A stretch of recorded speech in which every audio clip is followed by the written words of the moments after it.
So, yeah. Who's ready? Oh, wait, actually, before that. I got. I mean, I'll give it like a screenshot of that. I wasn't actually. This part now. This is a good one. That is a good.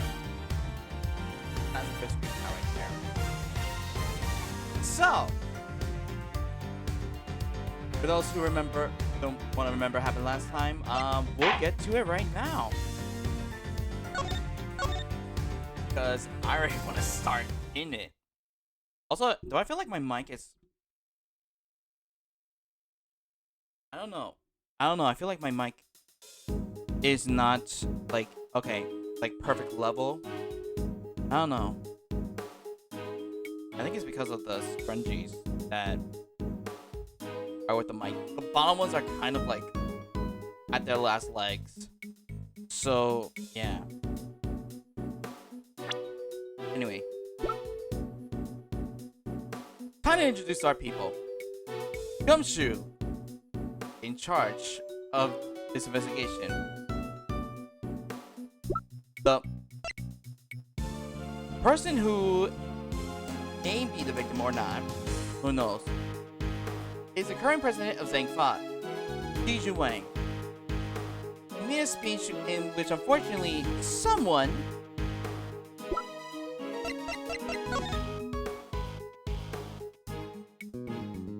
you see him, a person in the red hood, was planning on taking down the president, assassinating him with this revolver that's equipped with a laser. This was also claimed that this was a planned assassin. So yeah. Anyway, here's the people that we met so far. This is Happy Lloyd, a journalist who was around the time of the president's attempted assassination. We still don't know if he's alive or dead. And luckily, our friend Kay is also here. Thanks to her, we got some photographs. Which leads us to one conclusion. Person with the red riding hood. Person in the red hood is here, on the left side. So now, we gotta go out and explore some stuff.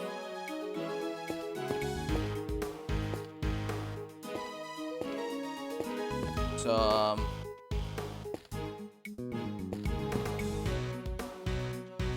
let's first start with here.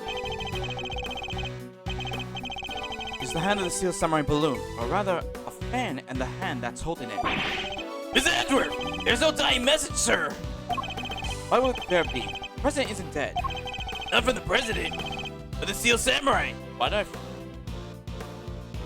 don't know why. I think it's my mic. I don't think it's my mic. Hold on.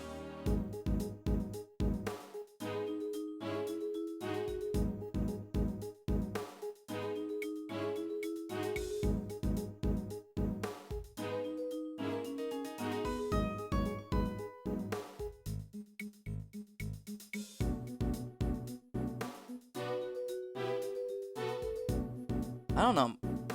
I feel like it's the same. I don't know. I think I'm not using a new mic. For some reason, this one feels like, like not how it sounded like yesterday. I mean, it's probably all right with you, but maybe not for me. Who knows? We'll figure it out.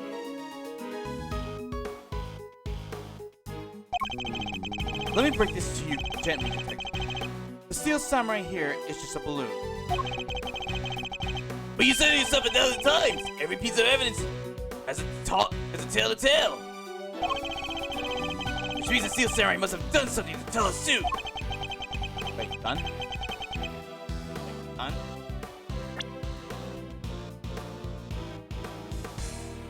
Oh, done. Oh. I just added done. Dare I delve into what else you misconstruct? Wait, no, not misconstruct. No, misconstrued. Alright. Well, let's get to the next. Let's get to this part. Let's go to the scene and expect everything that catches my attention. Shoe? No. No. Power reflects the clear blue sky. All that remains of the rain. Irregular poet, sir. How very funny, detective. How would you describe it then? Let's see. A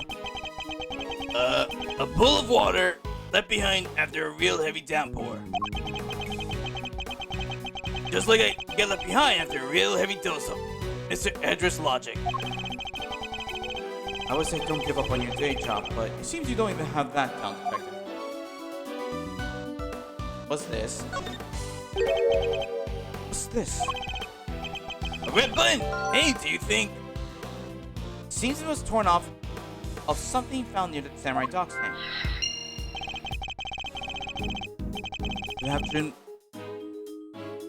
Could it have been dropped by a red-hooded suspect? Yes, it certainly seems likely.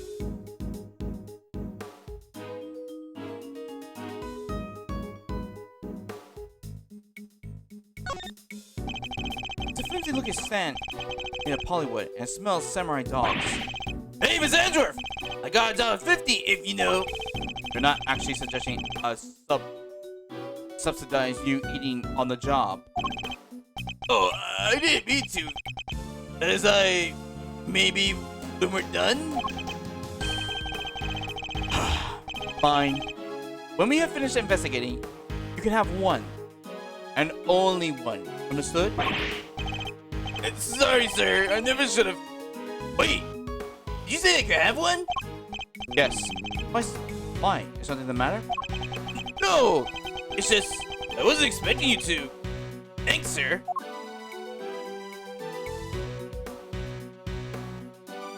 Alright. Let's look at this. There's something red down there. It's the gumshoe. Can you see what that is under the sand, please? There's something down here, alright. Let's see. Something is wrong.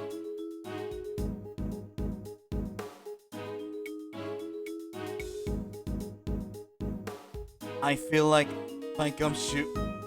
I can do Gumshoe's voice, but for some reason not today.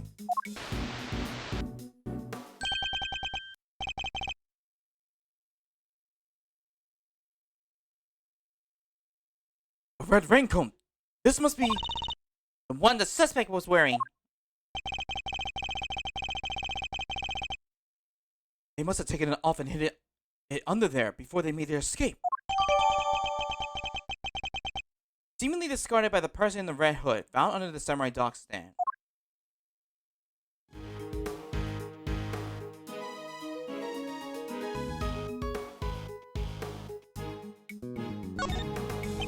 There's something unusual about the left sleeve. Nope. It's not inside out, and the button's still attached. It seems entirely too neat to have been removed in a hurry and thrown on the ground.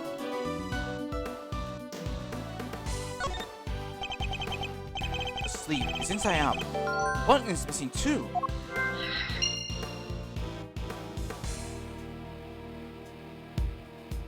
Is that it? Alright, that's it. Wait, I could've just locked it. I could've thought about it. Red button and the raincoat sleeve.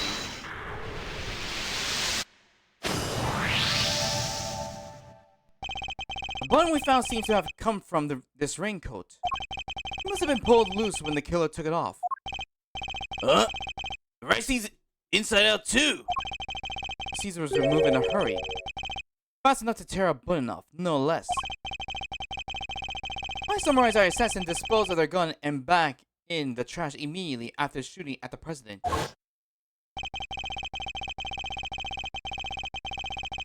Then they slipped into the panicked crowd and moved from the left to the right side of the spectator area. This was because they knew the trajectory of the bullet would point to a shooter on the left side. Finally, they removed the raincoat and hid it under the samurai dog stand.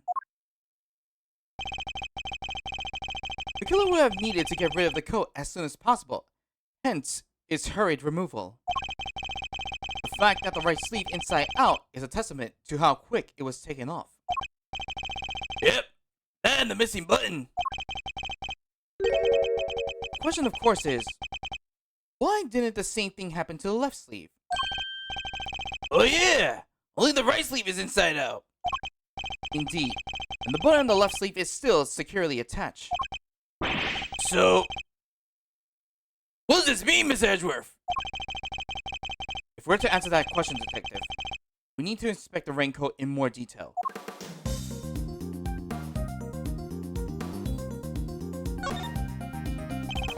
Let's take a closer look at the inside of the raincoat. Detective Gumshoe, Yes, sir.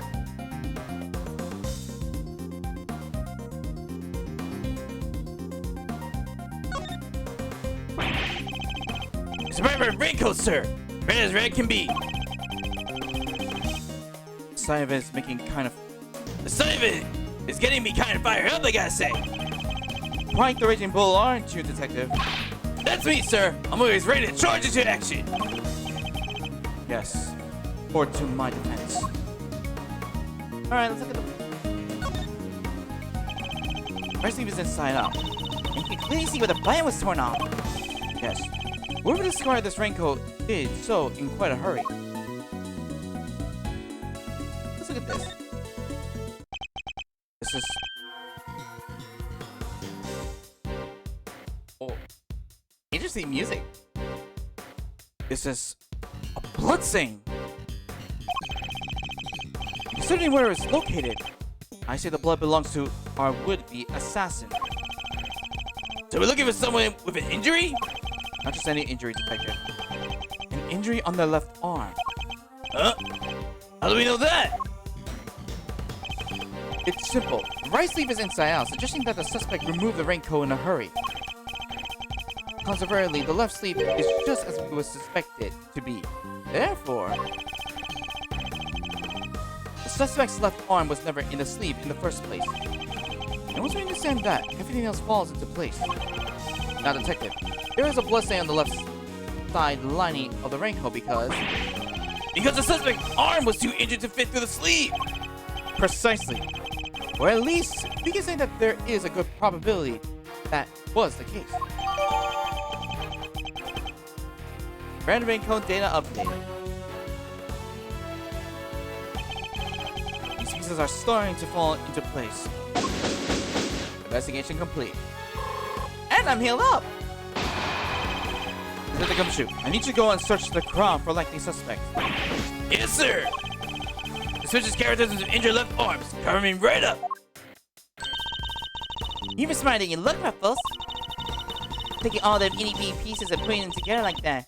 You have your man in no time. That's Mr. Edgeworth for you.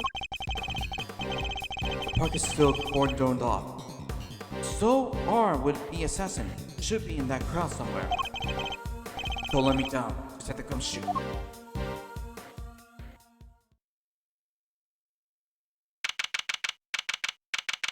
(3:27 p.m.)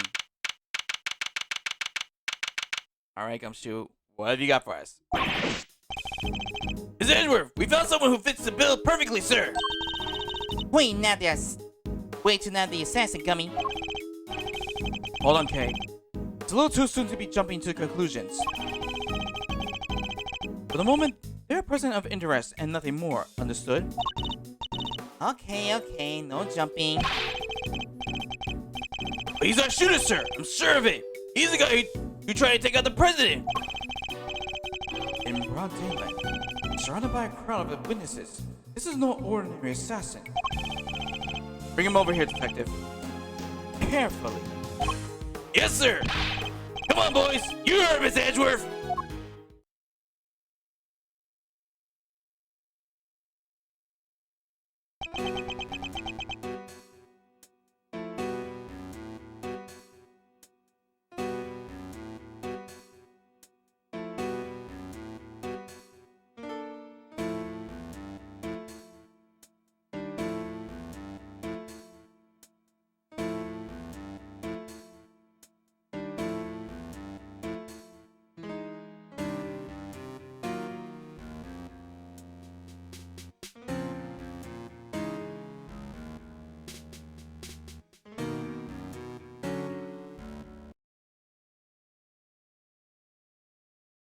Guilty.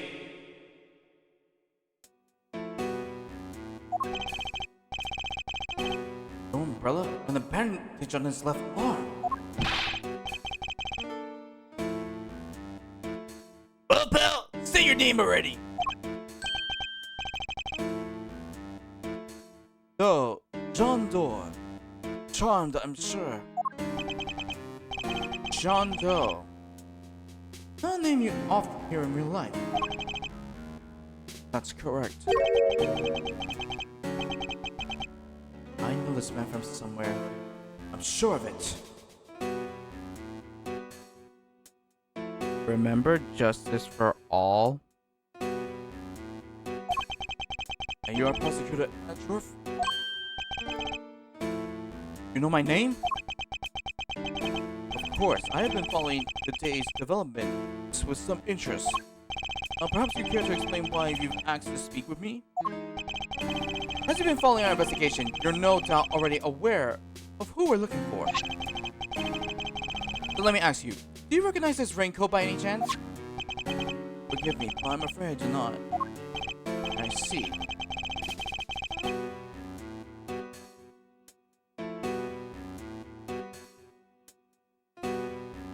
Well, I believe its owner to be the would-be assassin we are seeking. That is no ordinary ice cream cone he's holding. My. Well, isn't that just a shocker? This same would-be assassin happens to have an injured left arm. Just like you. All I can tell you is I have nothing to do with this unfortunate affair. Two adversaries stare down each other. Their eyes like deadly lasers. Tell the readers what happened next. A showdown. That's what. Above wits, above words. Do I let him explain any further of what he thinks this upcoming battle will entail?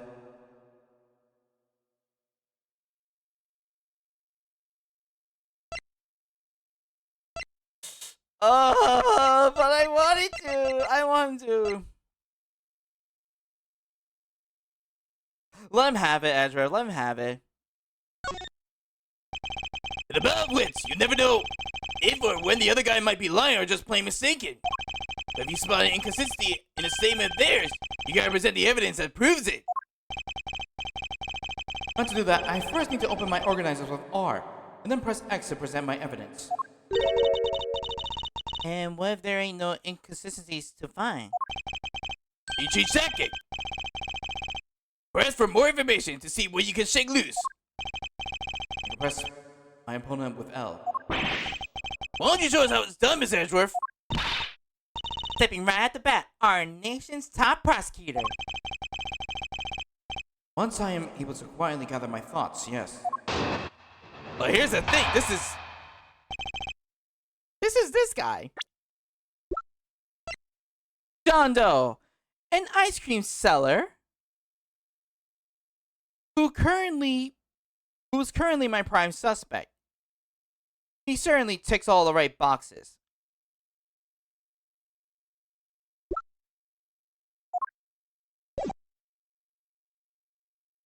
Doe's deposition.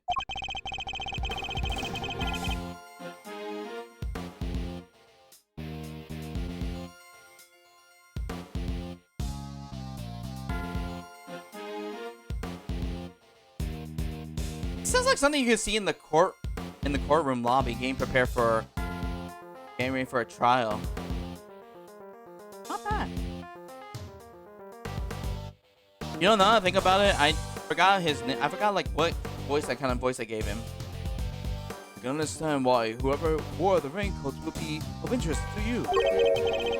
But you have no proof that this person is injured as you claim. Elfar may be injured, but I can still use my right arm. When it started raining, I simply opened my umbrella. No raincoat required. You contend that you are not wearing a raincoat. Is that correct? It is. And that's so strange. Not everyone wears one after all. I happen to prefer an umbrella. Team Raincoat over here. They're perfect for when a girl really needs it to move. Heck, I don't use neither. Come on, rain, sleet, snow, or shine. It's my trusty parka every time. Not exactly the line of inquiry I was hoping to pursue. So you see, I'm not your would-be killer. And I'm not in the habit of making baseless accusations, Mr. Doe. Please, I'm just a simple ice cream seller. Oh my. Forgive me, my wounds seem to have become bleeding. Again, in all the excitement. The owner of the raincoat is definitely our assassin. I say owner has also an injured left arm. I'm on to you, Mr. Doe. It's only a matter of time.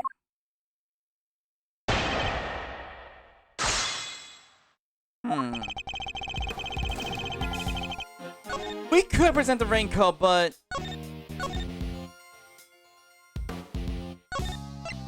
let's think it through. Let's just press for a bit and then we can figure it out.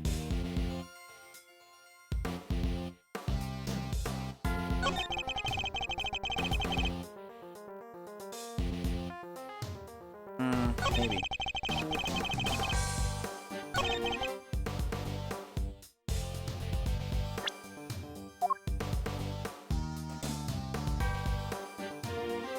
I'm just pressing. Objection!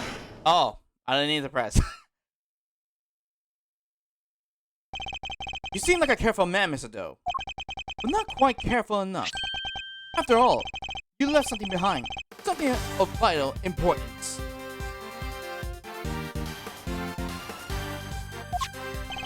I'm afraid you must have been confused with somebody else. The coat does not belong to me. Or you claim to have some kind of proof to support your accusation. Your arm isn't troubling you too much, I hope.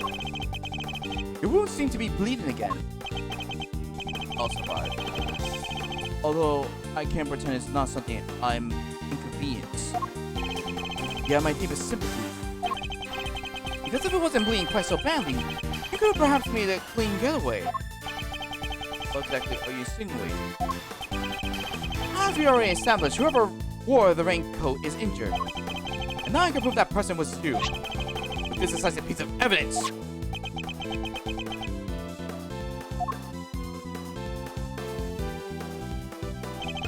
You see, Mr. Doe, there is a small amount of blood on the inside of this raincoat. Blood that belongs to our assassin.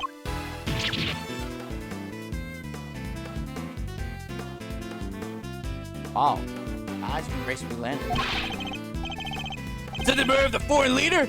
Causing a diplomatic incident? I'll throw a book at you! Can't give the silent treatment all your life. But we don't need you to talk. A simple blood test would give us the answer we required. All it takes is for us to compare the blood on your bandages with that in the coat, and that will be that. We have the evidence. Why don't you make it easier on all of us and come clean? Admit that you were the one who attempted to assassinate the president, Saint Fa. I am not your assassin. You're stubborn, I'll give you that. If this were a game of chess, you would already be in checkmate. Undo the armor thing and admit defeat.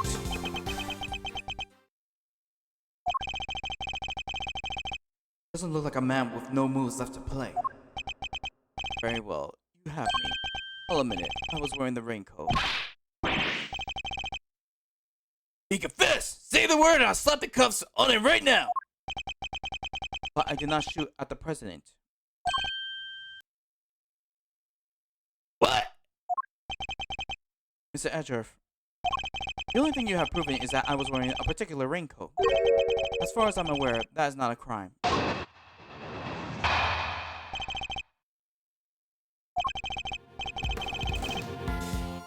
I am no assassin. I'm a simple ice cream seller who happened to be wearing a red raincoat while watching the president speak. I was surprised as anyone when his bodyguards sprang into action and the shots rang out. That's when the spectators panicked and started running and screaming for their lives. Oh, now we gotta press. Now, are you finally satisfied that I am telling the truth? As if! Your story stinks! You don't scare me. The evidence is on our side, you know.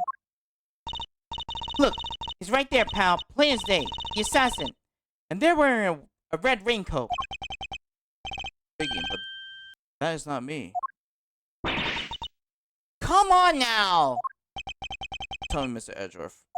Do you really think I was the only one in the entire park wearing a red raincoat today? I do, actually. Then why? Why does he seem so sure of himself?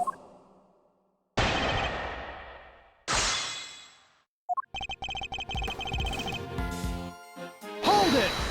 Let's begin pressing. A simple ice cream seller. A knowledgeable one, I assume. On the subject of ice cream, at least. Of course, ask me anything you wish.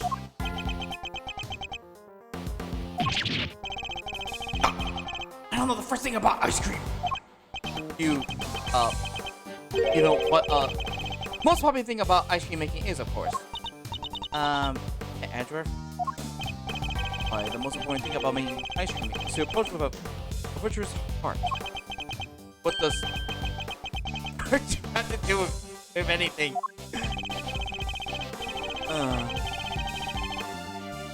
Well, proper reverence for the crab. I'm afraid all you'll ever make are sweet and crystals of ice. There, I hope that you now see. I'm nothing more than an ice cream seller.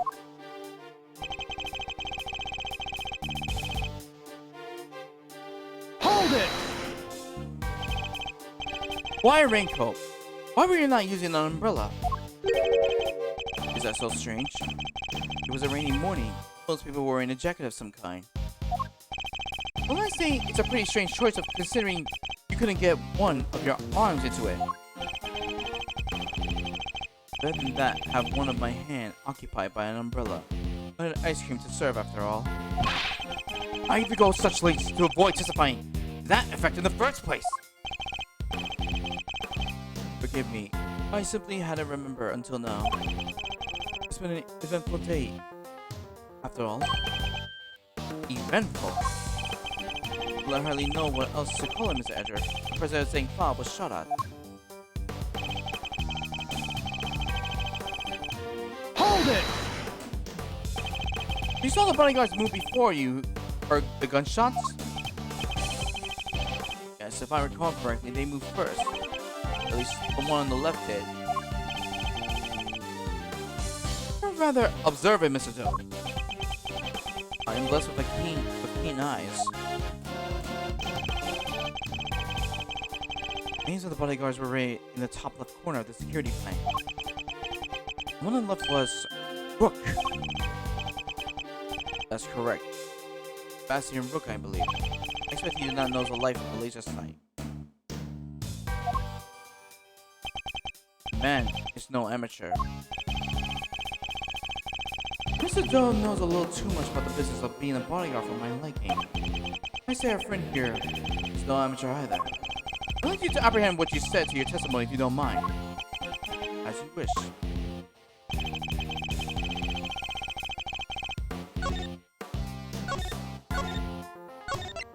Uh-oh. Uh-oh.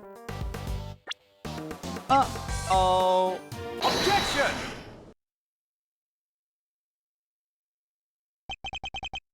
As I suspected, you are no more than what you claim to be, Mr. Doe. You overestimated me, Mr. Edgeworth. Oh? Then tell me how a simple ice cream seller knows one of the presidential bodyguard's name. What? You just surely. You were the one who spoke their names aloud. Rook and Plank, was it? Objection! We only know those names thanks to the security plan. But look closely. Only their surnames appear. Uh-oh. Yeah, we all clearly heard you say the name Bastian Rook. How did you come to process such information? Information we ourselves didn't have.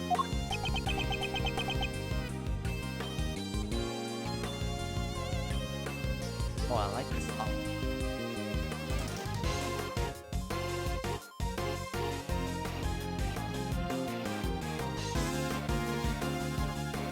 I really gotta listen to these soundtracks later. Seems pretty darn suspicious to me! Well, how'd you do? Explain yourself! It was merely a slip of the tongue. Another lie. He is the assassin, just like we said. Come now, miss. It's a little too soon to be jumping to such conclusions. I did know their names, yes, and the reason for that is... Well... I know Mr. Rook. He and I are acquainted. What? We have something of a connection. And his name I could never forget. You think we're stupid, pal? Stop lying! I'm not lying. I am, as I have always been, a simple ice cream seller. An acquaintance of Bastion Rook, yes. Objection! And I suppose Mr. Rook will confirm that? It should be easy enough for him to remember his good friend, the slippery ice cream seller, correct? Please, you are more than welcome to ask him. Though I think that might be difficult right now. I would imagine he's rather busy ensuring the president's safety. But I suppose you are able to speak with him, and he does deny that he and I are acquainted. How will that help you prove I was the shooter? Objection! You were the shooter. Why take off your raincoat? Because it was no longer raining. In fact, it had grown quite warm. Far better to let my wound breathe, no? Or would you rather I had let it fester? He actually going to worm his way out of this?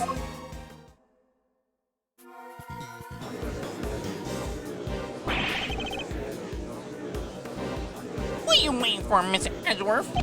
Hurry up and arrest the man. He's clearly guilty. If I were you, he's in jail. If I were you, he'll be in jail already. And who are you again? You might be willing to arrest a man without sufficient proof, but I'm not.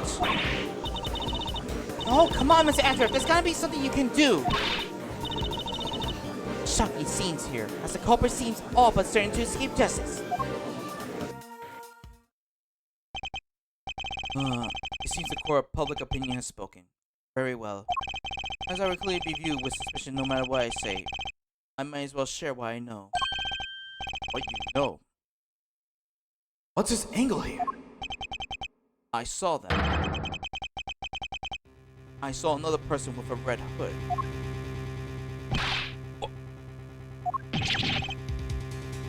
Are you kidding me? It's the person you captured in your photograph. I first noticed them before the president's speech began. It was still raining then. Their outfit was the same color as my own, which is what drew my attention. As to the laser beam that was aimed directly at the president's head. He's claiming there was another red hooded person. Preposterous! I feel like I botched that line. I knew that if anyone saw me dressed similarly to this individual, I could fall under suspicion myself. And so naturally, I removed my raincoat. Objection! So not only did you see the assassin, but they were wearing exactly the same thing as you? How very convenient. I had thought you might find it far-fetched, hence my not mentioning it until now. All you law enforcement people are very skeptical types. I would never have believed. Oh, you would never have believed me. Especially not if I had said that the shooter was standing right next to a certain prosecutor. Well, I know you don't mean me. I wasn't even summoned until after the shooting. No, not you, Mr. Edgeworth. Your colleague over there. Huh? Huh? Me?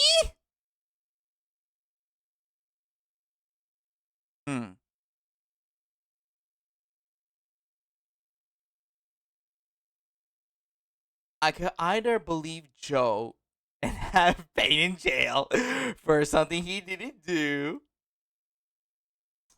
or I do the cringy right thing and don't believe that Payne is the killer or the assassin or whatever.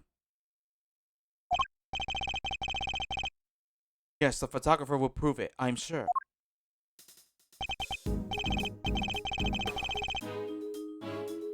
You see, right there, in front of the person with the red hood. Yeah, he had one job! Yeah, one job! I'm so sorry to anyone who is a fan of Pain. Of Wisdom Pain. Well, that's me. That's what exactly are you seeing? What is his endgame here? As I mentioned, I've been following your investigation with some interest, Mr. Edgeworth. And while pondering the details, I noticed something strange. Strange? What exactly? Come now, a man of your talents should be more than capable of spotting a contradiction such as this. I'm afraid I don't follow. Picture shows Chief Prosecutor Mr. Payne the shooter. But there's nothing weird about that, is there? Think carefully, the picture was taken right in the middle of the president's speech. Only other piece of evidence you gather was inconsistent with what we see here.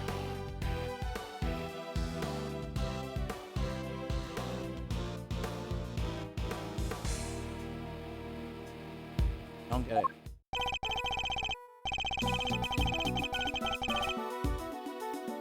What's Mr. Doe talking about? Which piece of evidence is inconsistent with that picture?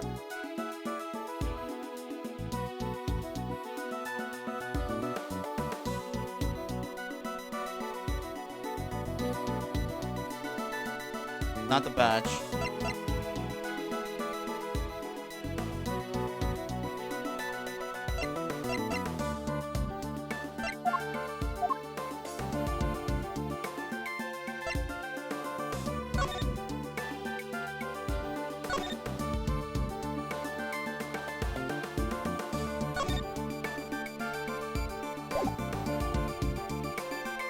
Oh no, is it? Take that!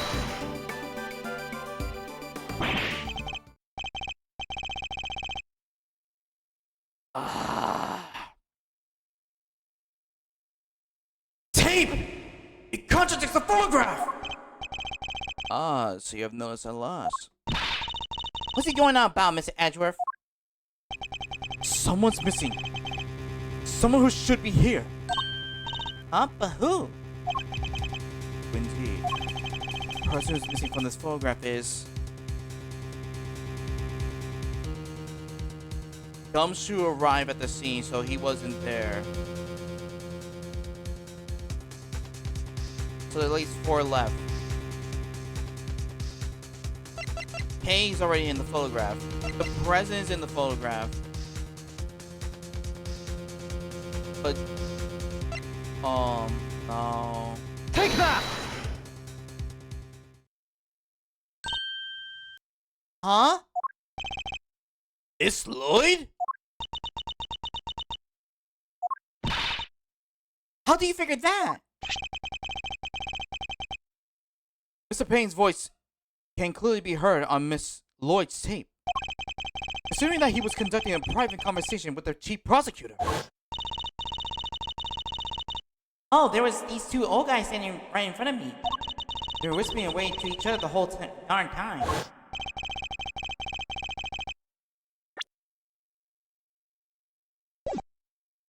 She must be very close indeed to capturing it on tape. You're right, but she's not in the picture. Precisely. Well, Mr. Edgeworth, do you still believe that you have been hounding the right person? Miss Lloyd, would you mind answering a few questions? Oh, y'all fixing to put me under the microscope now? Alright, sure, knock yourselves out. I got nothing to hide. Oh my gosh.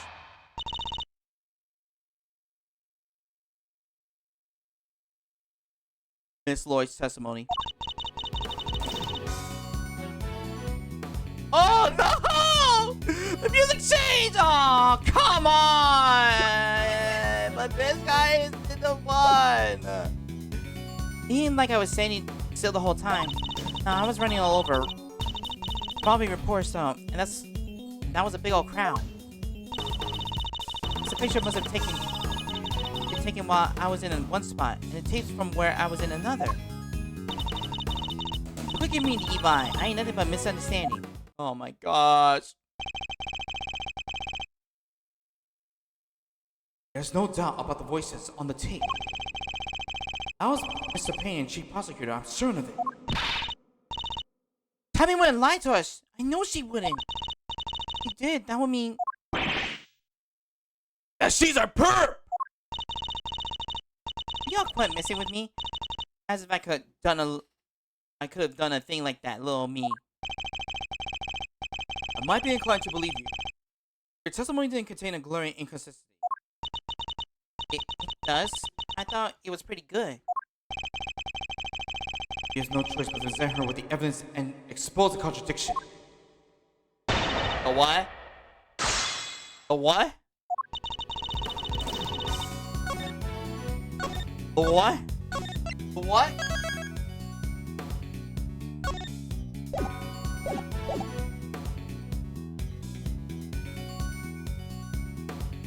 Alright, 4 statements.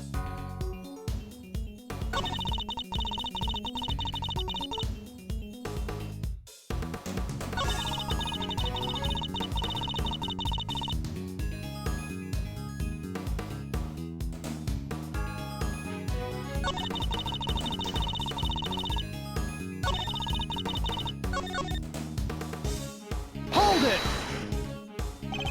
Why would you be moving around if your main aim was to record the president's speech?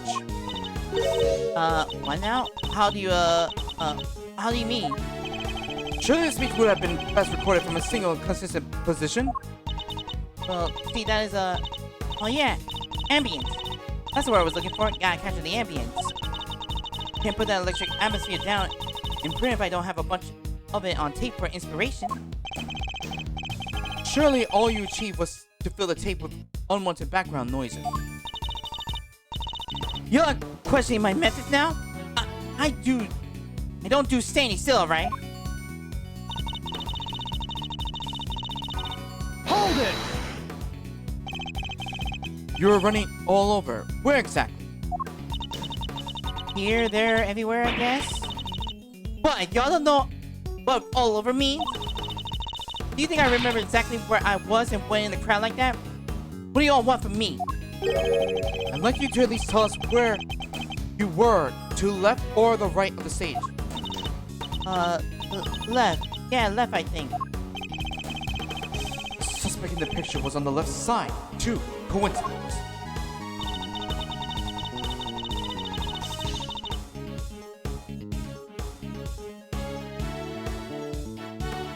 Hold it! The fact that you are not in the picture is to be expected. Is that what you're trying to tell us? Surely is. How your pals prosecutor on the tape while I was in one part of the crowd.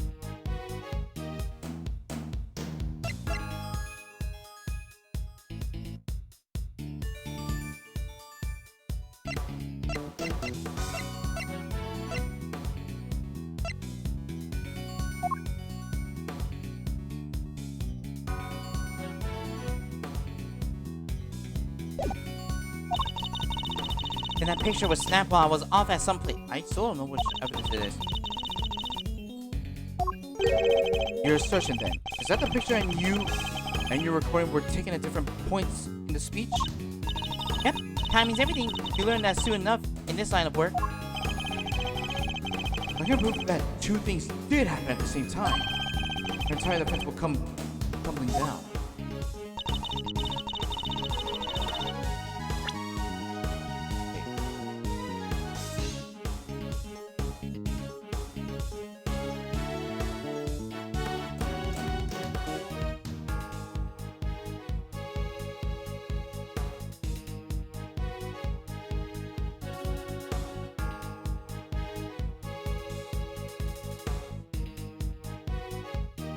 The picture and your recording were taken at different points in the speech.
Hold it! Are you suggesting that I might be attempting to intimidate a witness? Nah, I'm just suggesting that you lighten up a little. Around that way for too long and it'll stick. Ain't nothing so bad. That little smile can't make it better. Wouldn't you say, Ruffles? I'm investigating the shooting of a president, Miss Lloyd. Smile is highly unlikely to help with that. So, proclaim the prosecutor, all the while beaming from ear to ear. Paragraph ends. That's what I want to do is deeply pull my evil eye on her next time. I think you can't read on her. I don't feel like she's hiding anything super bad either. I agree that she does seem to be ill-attentioned. But who knows if that means something much worse is lying just underneath. Plus, we must put aside our intimidating impressions. Her actions are on the record. I have proof that contradicts her testimony.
No, not that.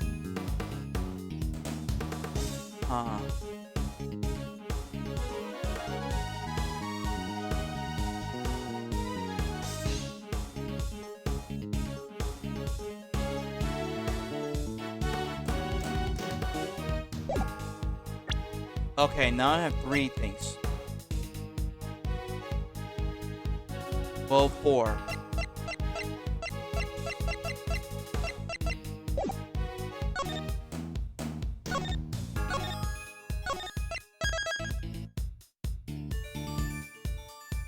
What would be more better?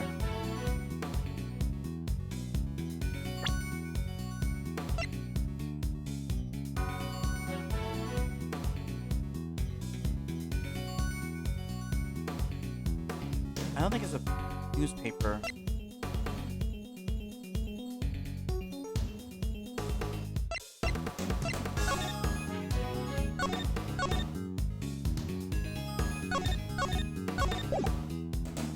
The tape or one of these 3. So let's start with the tape. Objection! It is the tape. Miss Lloyd. It's infuriating for a reporter not to lie, wouldn't you say? Jane right is, and I don't lie. And yet, the photograph and the recording were definitely taken at the same time. What? You can't prove that? Oh, but I can. The evidence is right here in these pictures. This one in particular shows something that lines up precisely when you were making your record. Wait, does that mean I could have also presented Kay's photographs along with that? What part of the picture in the... Oh, wait, never mind. Boop. Boop. Take that!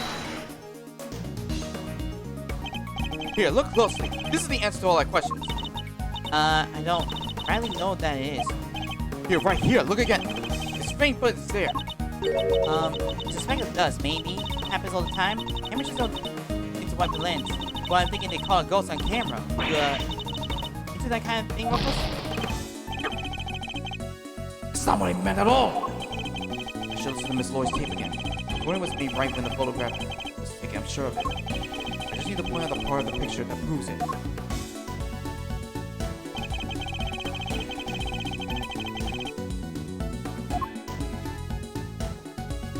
Wait. Take that!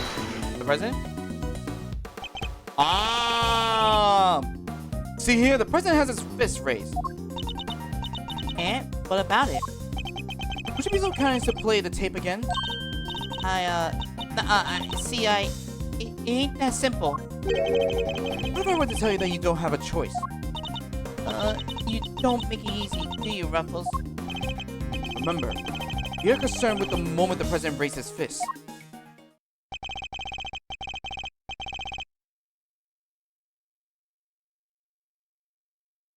No criminal organization, no matter how big, is above the law. The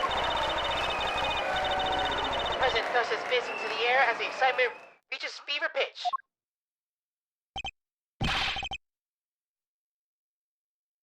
There! That's the moment right there! Correct. You now confirm when it occurred in the recording. Which means... Tabby should be in the picture too! And she is. Right there for all of us to see.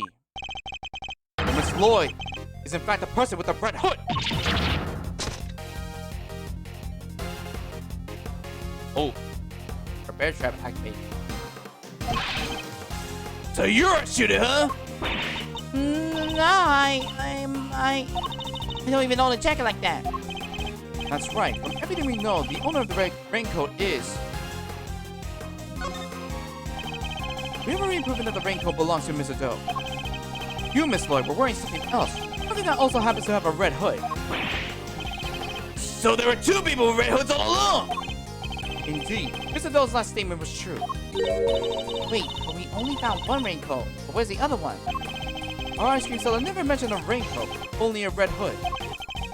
Tell us about your jacket again, Miss Lloyd. This odd thing? Well, the best thing about it is like, as I said, you get mud and such on it. It's reversible, see? So you just turn it inside out and... Oh. Oh, she... Just like that. Come on, Edward! But the inside of her hood, it's... red! That's right. When the incident occurred, that's the side of the hood that was visible. What's going on here? What are you really up to, huh, Belle? Wait, Wait.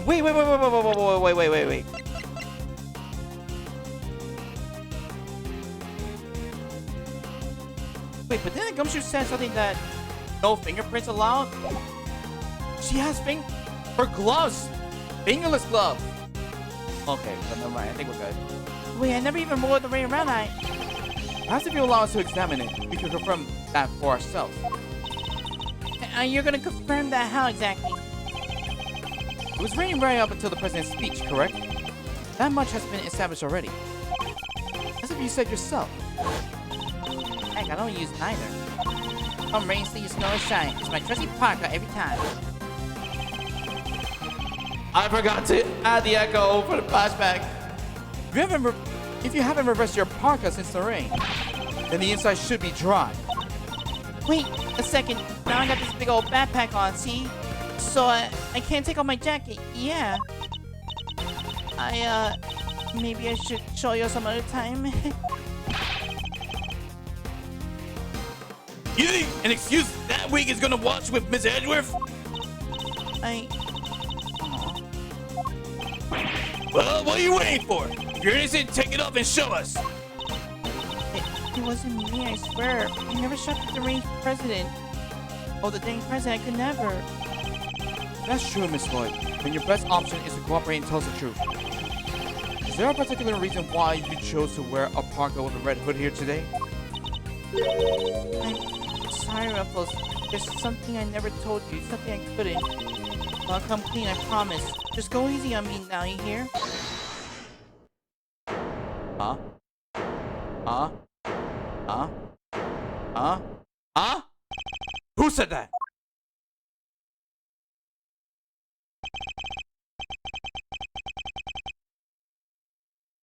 Hold your horses. It's a little too soon for the end game. Who said that?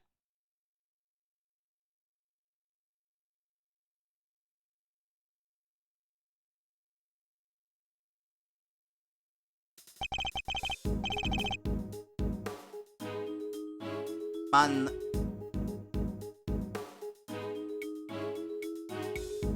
Okay, we're gonna try this. That goes for you too, Mr. Prosecutor. You lost this one the moment you made your opening move. It's one of the men from Case Photograph. I guess I better introduce myself.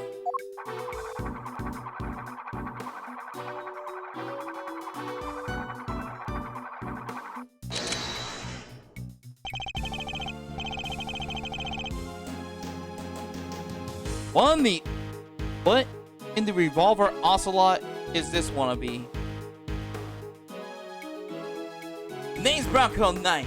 I'm the president's personal bodyguard. And second in command of his security detail. Point that thing somewhere else, pal! What the heck is wrong with you? Sorry, I can't help myself. It's just too much fun being this good. You're not a member of law enforcement, so how did you get a gun? This old girl's on loan from St. Fa, temporarily issued to us presidential bodyguards.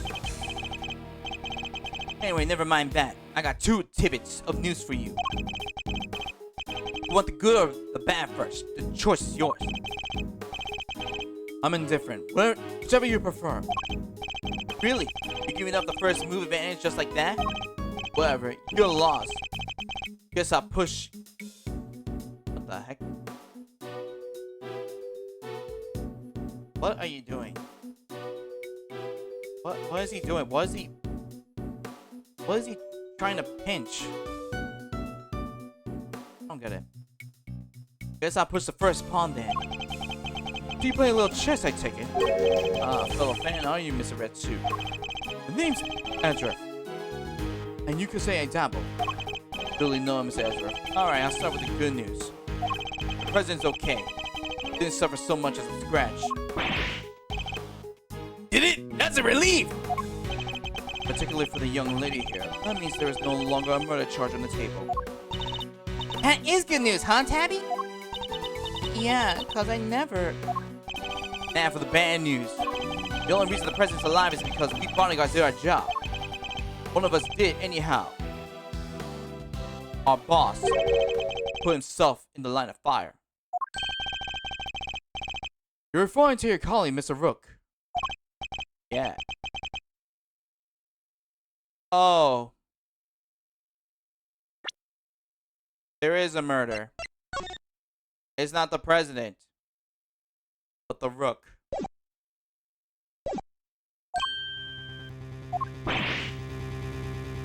No way! Rook is dead? A genuine loss. You should be crying. Arrest this man. So you're saying that Tabby... Yeah, your friend here killed my colleague. My brother in arms. Heck no! I didn't kill anybody. I could never. I'd shut my mouth if I were you, murderer. Sure, we did what we had to do. Sacrifice one of our pieces to protect the king. But to lose someone like him during the castling, it's a real shame. Castling? What's that even mean? Oh. Instead, the good news is Dijun Wayne's alive. The bad news is Bastian Rook, the victim. He was the leader of the president's security detail and appears to have died in the line of duty. Bronco Knight, second in command of the president's security detail, appears to be something of a specialist when it comes to handling firearms. And then this little... It's a chess turn. Very simplistically speaking, it's a move where a rook switches places with the king. Why did you just say so? The knight, was it? Yeah? What? We'll need to see the victim's body right away. And if possible, I'd like to ask the president a few questions. Sorry, no can do. And why not? That's the third piece of news. And it's the piece you're gonna like the least. I thought you said there were only 2. National Police Force of Zane 5 will be handling things from here. What? You better be kidding, pal! This investigation was assigned to us. We're not about to hand it over. You're the Edgeworth, right? The one who solved the Yana Galaxy case. The president mentioned you. I'm honored to have warranted his attention. Makes sense that the chief prosecutor will assign this one to you. Wait, did the chief assign to me to appease the president? That was a mistake. A big one. You should have given the case to somebody with a spine. Feel free to take it up with President Wang. And if you enjoy diplomatic incidents, that is. You're coming with me. Continue this on the presidential plane. No, no. I never. Oh, no. You can do this the hard way if you like. Funds ain't fought just as it's served one way or the other. Oh! Yeah, Edward, help her! Sloyd. She was the one in the red hood. There's no denying that now. I can't help feeling we still don't know the whole truth behind this case. Innocent, you gotta believe me.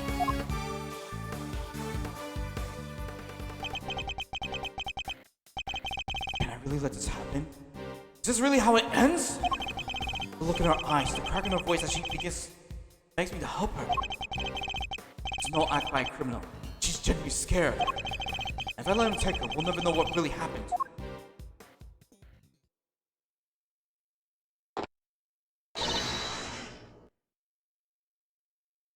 Eek? Huh? What the? Get your filthy hands off of! What now? Is that any way to greet me? Your neck has barely begun to heal and you've already forgotten who I am. I'm disappointed. What? It's you! So you do remember. What do you think you're doing, pal? Put the knife down and give up! Someone get a sniper! Someone get a sniper! You got some that apparently sound like this in front of a bunch of police officers. Don't even think about it. You'll stand a chance against this guy. Who are you really, Mr. Doe? Let's just say that I'm no simple ice cream seller. This guy's a pro, a hitman. His name, Shelly the Killer. The Killer. There's not a legal profession in the country who doesn't know that name. This guy's capable of taking out any target, any place, any time. This is the first time our paths are crossed. It's been too long, Mr. Edgeworth. But of course, this is the first time we've met face to face. You're the assassins we've been looking for! In a sense, yes. Screw, I'm giving him a dark pitch. Voice. In a sense, yes. A certain someone did indeed Hire me to carry out. Screw it. Cut it in the contract. Not contract. Did it indeed specify what that I was to assassinate President Wang? I swear I've seen his picture in one of my old files before, but how could I have been so careless? My penance proved useful for bringing a knife into the park undetected, but I miscalculated in certain other regards. You didn't bring a gun? Now, shall we play a little game, Mr. Knight? I know how you found you are such diversions. The 6 was behind in order for it to be fun, of course. So we would just say your life. What do you want from me? I would like you to allow Mr. Ezra to remain in charge of the case. He what? What are you up to, the Killer? I was thinking like our mutual friends to see things through to their conclusion. Huh? But why? Bastion Brook was a man of great skill. One with whom I felt a certain connection. It's only right that the truth behind this death be brought to light. As a Rook departure, Looks departure. The case is now yours to investigate. Is it not, Mr. Knight? I simply ask you to transfer that authority to Mr. Edgeworth. It's not something worth losing your life over, surely. You see the investigation as an excuse to get close to the president. Am I really? I suppose it is true that in order for the investigation to proceed, we will need to enter the presidential plane. You think I'm going to let you near him? I'm his chief bodyguard. Are you? Here I thought you were only second in command. Rook's not around. That means I'm number one. I wonder if you have what it takes to step into such capable shoes. You. Of course I do. I'm the leader now. Me. That is indeed the case. Then I would ask you that you make a choice worthy of a leader. Will you immediately throw away your life, or will you allow the investigation to continue? Is he really doing this to gain access to the president? Does he even need to? Was he plotting? If you have no objections, I trust Mr. Edgeworth. Come, let's continue the investigation. What did we do, sir? It seems we have little choice but to do as we're told. That said, listen, detective, and listen well. Hire a policeman and grab a sniper. Yeah!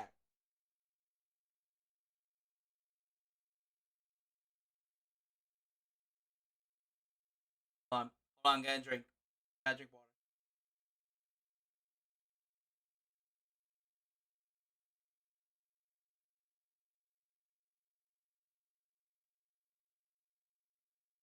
Place that down there. I'll buy us some time as I investigate. Meanwhile, you gather the other officers.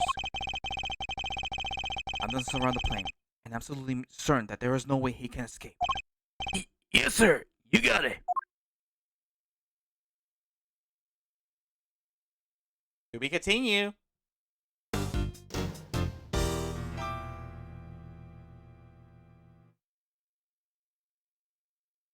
I don't know, it's suspenseful.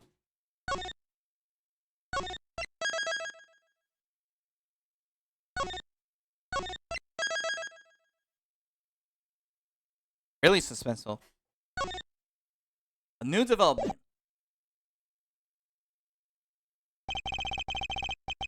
The death of Bastion Rook, and the revelation that Shelly the Killer was in our midst. The case has taken a turn we could have never predicted. Mr. Knight ordered that the door to the presidential plane be opened, and the emergency personnel attending to Mr. Rook's body were asked to leave. With the scene clear, we stepped cautiously aboard.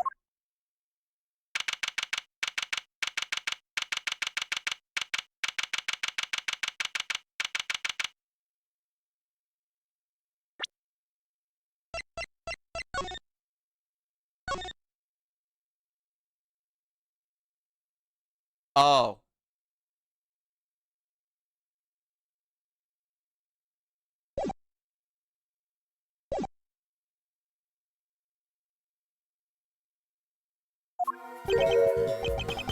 No president in sight. And where could he be? Who knows?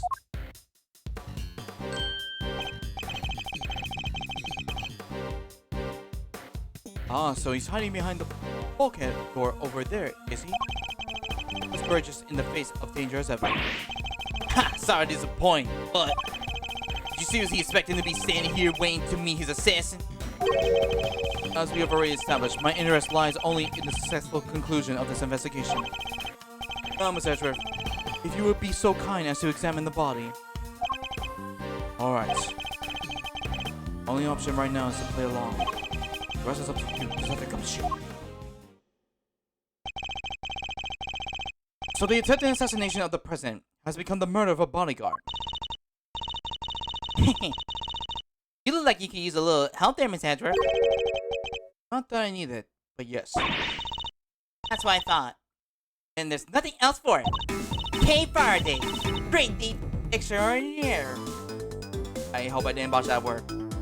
We'll just have to take it from here. Oh, really? You mean you're going to solve the case for me? Nope. I thought. But I will provide final assistance. Now let's get scouring this crime scene from top to bottom. I will take Detective Gumshoe it will take Detective Gumshoe a while to assemble our backup. I'll need to draw this part of the investigation out for as long as possible.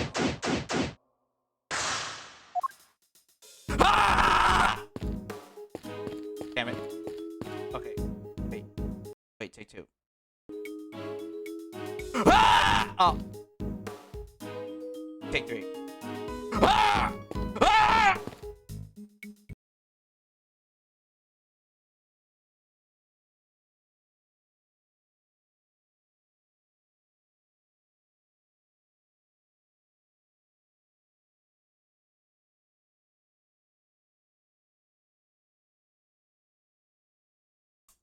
Yeah.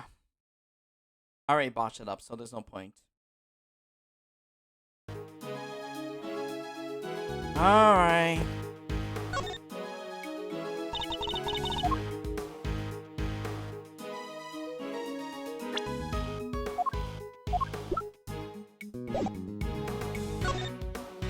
I'll not present knows anything.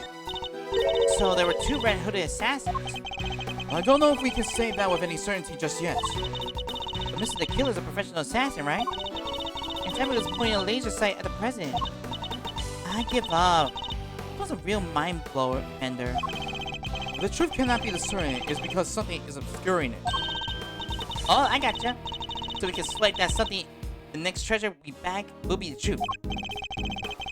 Yes, I suppose you could put it that way. I've been studying up on how to investigate like a pro, you know. Why I'm giving Kay's Tally's voice? Have you really? That's good to hear. Yeah, so basically, you examine stuff and that helps you figure out what evidence and information to bag. Then you connect some of that info you pick up, present some evidence you pocketed, and proof! Suddenly you're making off with the greatest treasure of all, the truth. Well, can't say I've been putting work in, can you? I applaud the effort, Kay. I can't believe we realized that assassin is asking us to investigate a real-life crime. Indeed. Just what is this game? Either way, all we can do now is push on ahead. Let's use Mr. Edgeworth or Mr. Rook.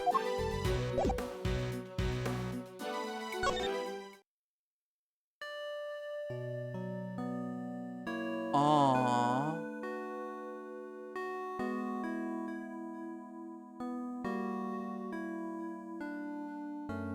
Allie. I didn't do it. I'm a reporter. I bag scoops, not souls. But then why lie about your jacket and the laser sight? I just, knew y'all wouldn't think it was fishy. Is that really all it was? Please, you gotta believe me. I can never do something like this. I'd like to tell you everything will be alright, but just try not to worry too much. If you really are innocent, I'll prove it, one way or another. Thanks, Chief. I believe in you. How many times I must tell you, I am not your chief. Oh, huh. Sorry, Ruffles. Clean forgot you were Chief number 2. That's not what I meant.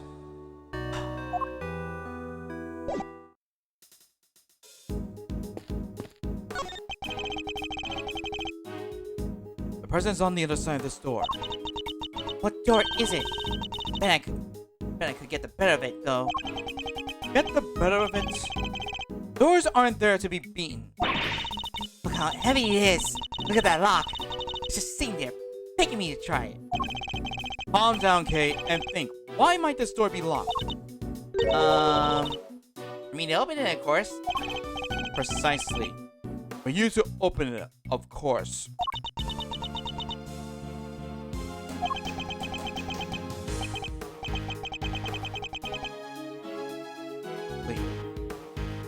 Here's the right answer anyway.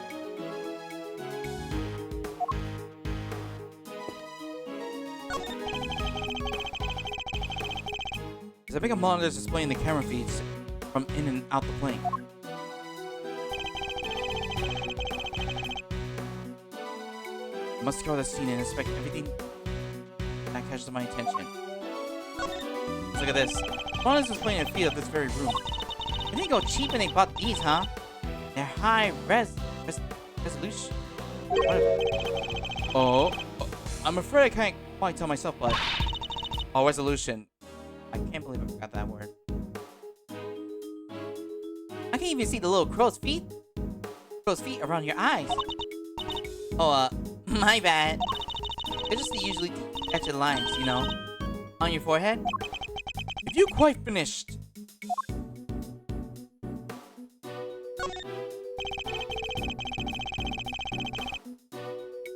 Monitors are displaying the cockpit and parts of the plane's exterior. I don't see anything out of the ordinary.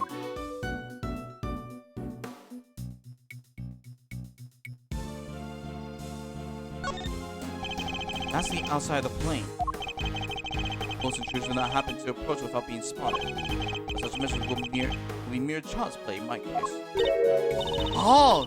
You think you can get past cameras like these without being seen? Of course. You have to teach me how, please! Are you taking on apprentices by any chance? Okay! Do you realize who you're talking to, don't you? Sorry. I had to ask though. What a great skill for a great ape to know. Fortunate for you, I'm not the type to take on understudies. Fair enough, huh? Jane. Same! What way exactly?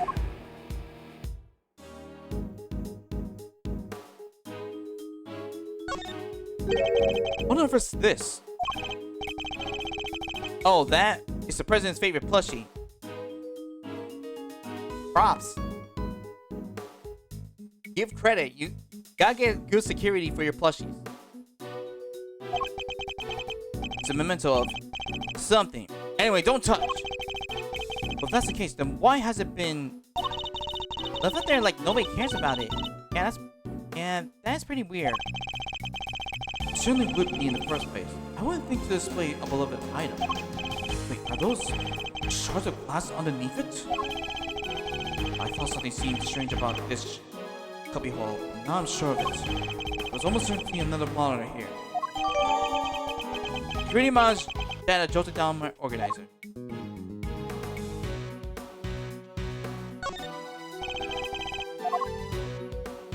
Oh. Alright, that explains all. I probably helps with your investigation. I do hope you won't be betraying my trust in you. No, I'm gonna. No, when I get. No, when we're done with investigating, I'm gonna.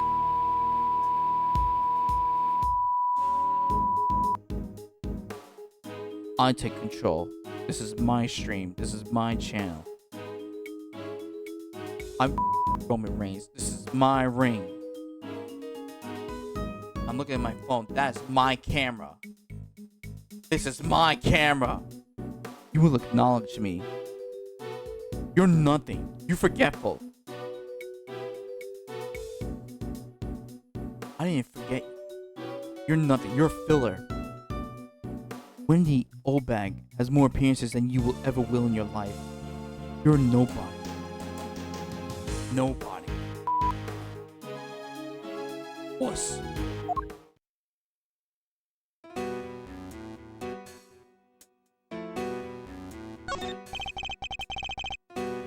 Things are progressing well, I hope. There's no need to worry. They are progressing just fine. Remember, I absolutely despise betrayals of all kinds. Yes, I know. Indeed you do, so please, do take care not to double-cross me. Accidentally or otherwise. I really have no choice but do as he said for now.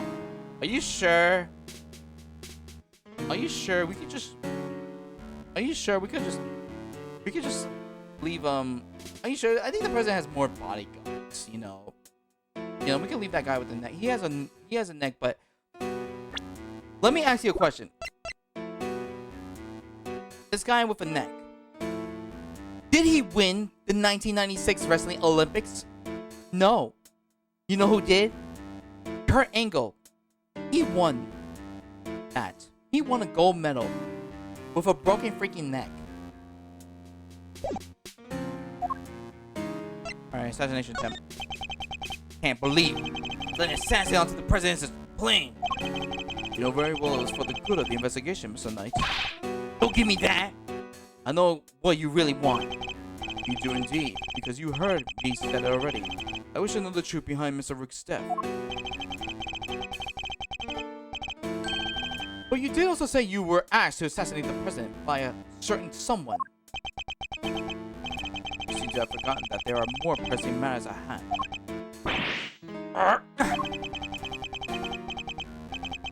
I don't often carry out unpaid work, but it's not entirely unheard of. Fine, I'll get back to the investigation. Good. I'm expecting great things from you, Miss Edgeworth.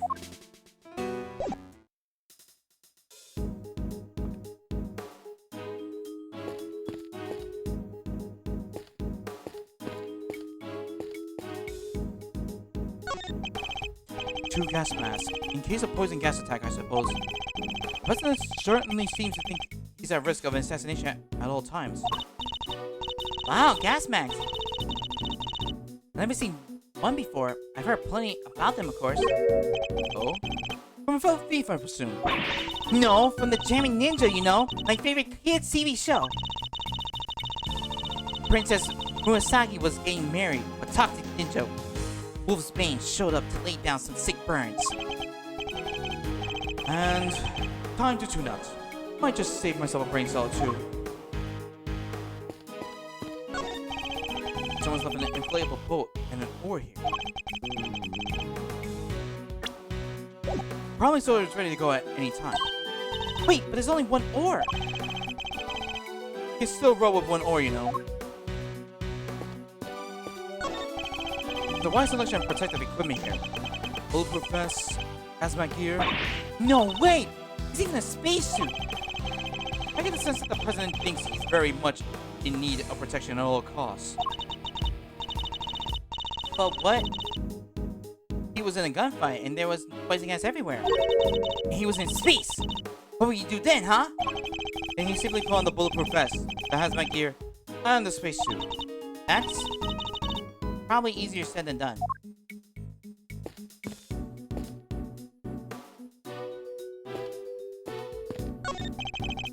A rice shield. Next to it, a cannery in the cage.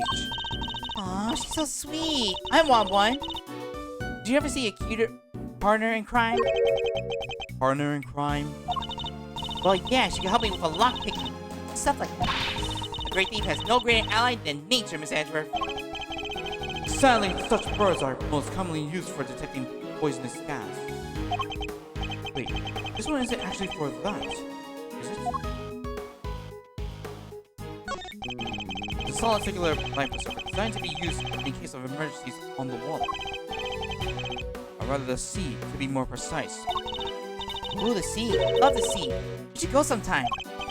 Sorry, but you'll have to make that particular trip without me. Aw, don't be like that. Come on, it'll be fun. We can have lobster rolls, ice cream, all that good stuff. Something tells me the sea isn't the main attraction for you, isn't it?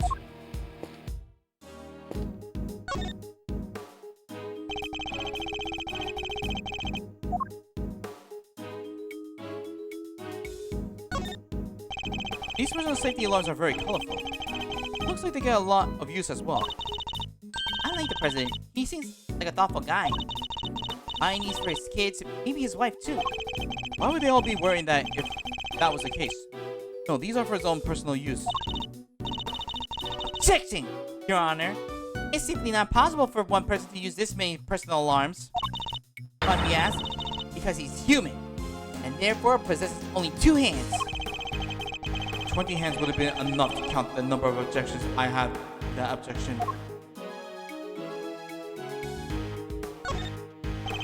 A curious figure of a curious animal with a curious expression is staring straight at me.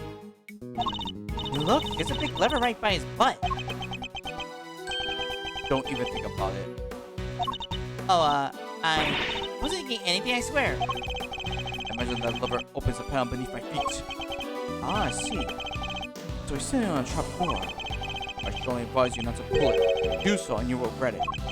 You know, I'm okay with taking some advice. Especially when it's from a professional killer. We're pulling the lever.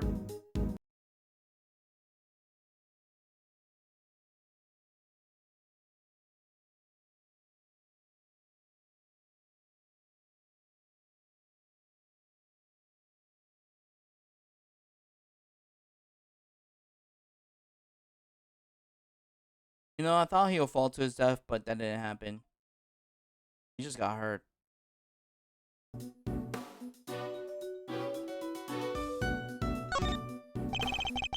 Documents of some kind. You could always steal a glance.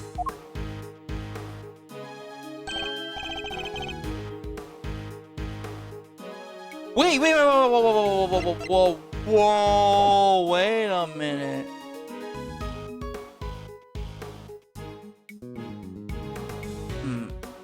Another security plan. Oh yeah, like the one from the trash can. Wait a minute. Precisely. But wait, something feels off.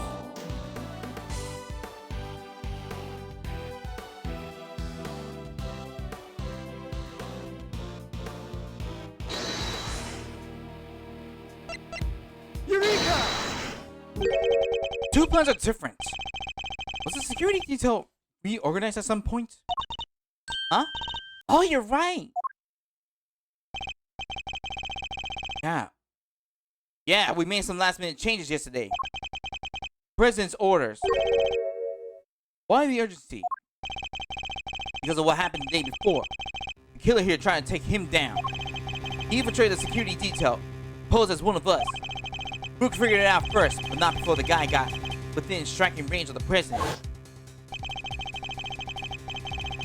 If our leader had stepped in just then, we all have been out of the job. But he made it, and our friend here wound up with a seriously twisted arm. We pulled a bullet in him for good measures too. Where were you while this was happening? You were the first one I overpowered, were you not? Oh, that's embarrassing. Shut up, kid. Ah, now I get it.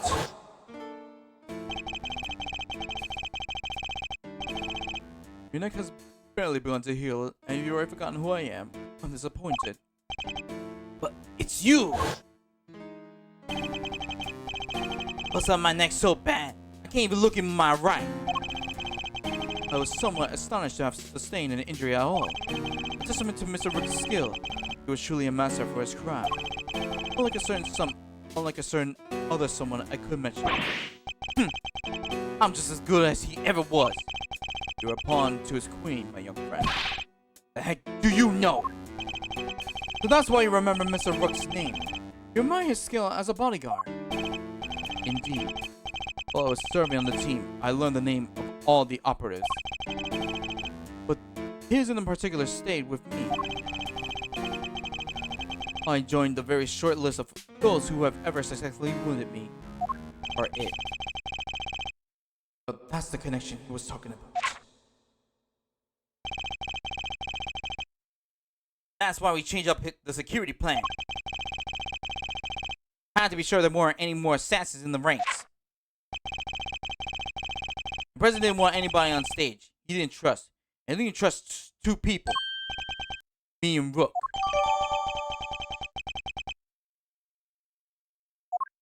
Interesting. How does that explain your change of position? Oh yeah, you switch over the right-hand side. I told you, I can't turn my neck to the right.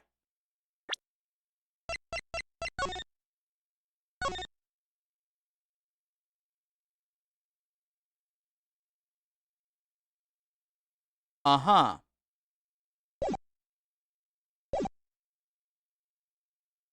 Could only cover the president's left side. So I want to move to the right side of the stage. Lycan turned his head to the right, so he was moved to the right side of the stage.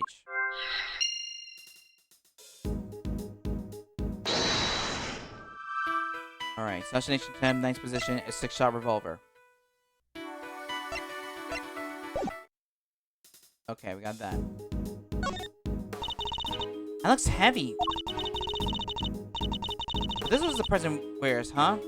Must be made of something super special. Yes, to protect him from bullets. What? That's not just for show? Of course not. This is a bulletproof vest.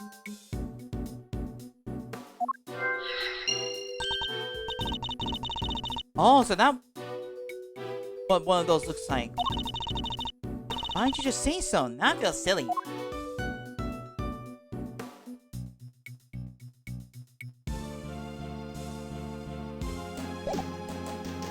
That should be... yep, that's it for here.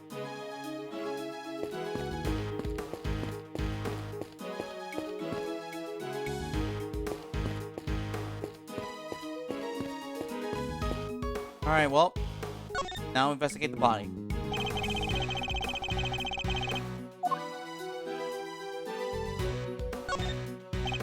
Bulletproof attached case. Why are you guys using this to shield their client from gunfire? There was some in case photograph too. Looks like Rook and Knight. Looks like Rook and Knight each had one. Oh hey, that's the photo I snatched. You hardly steal a photo at a public event, Kay. I'm a snatching up moment in the time of every picture I take, you know. I take snatch is your new favorite word. Maybe.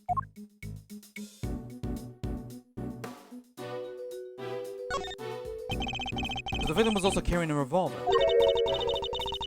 It looked like he was trying to use it. He probably drew it on instinct when he felt threatened. We should check to see if he managed to fire any rounds off. All there. Those other signs of the weapon having been used. Is the one on loan from Zing Fa too? Yep, sure was. We're always an issue with the same model gun.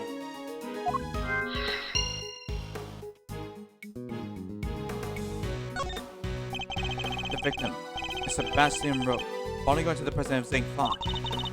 He's one of the guys that brought the president inside as soon as the shooting started. Which means he continued to do his duty right up until his dying breath. At least he get possibly promoted. Okay, it's better if you know when to say nothing at all than to end up with food with your foot in your mouth. What do you mean? I mean, bodyguards don't even operate on the same rank promotion system as the police in the first place. Alright, let's look at this. Bullet seems to have entered just under his armpit and went clean through his body.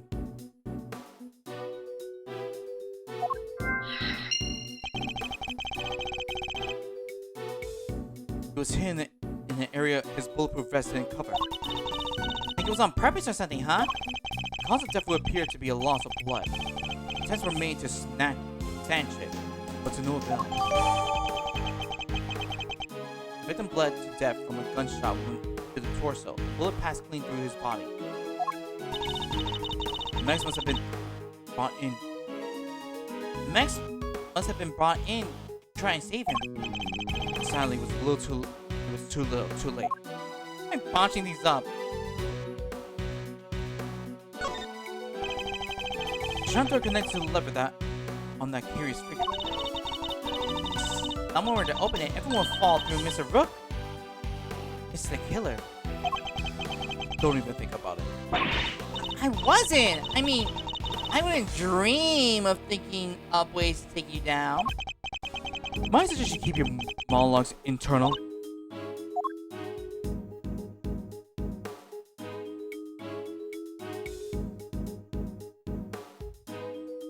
Alright, I think that should be it. Alright, we thought of everything. So that means...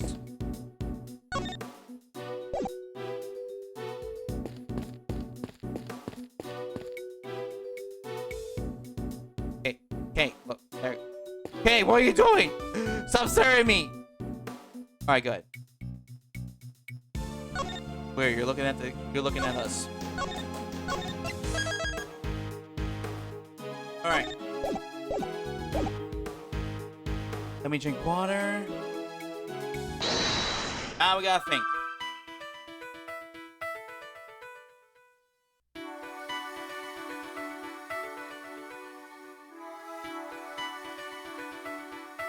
Bulletproof vest. Brooks gun.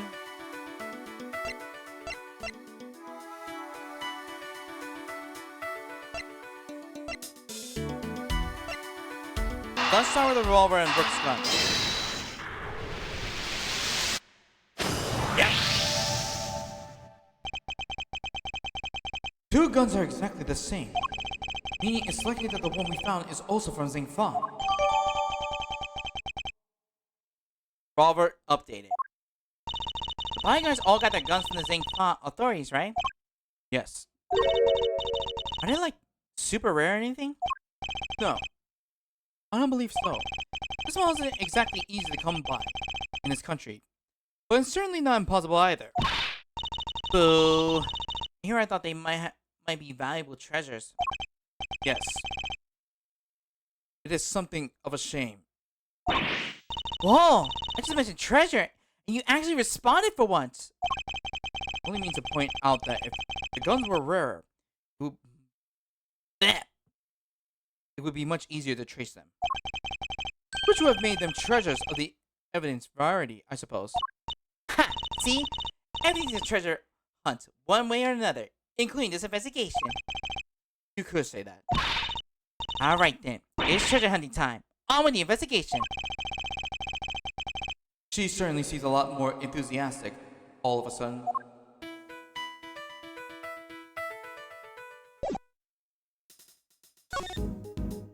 But nah, I'm gonna keep going. I'm gonna keep going.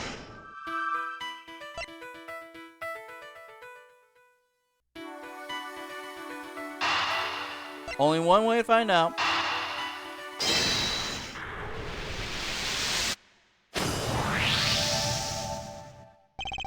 Two bullets were fired in total.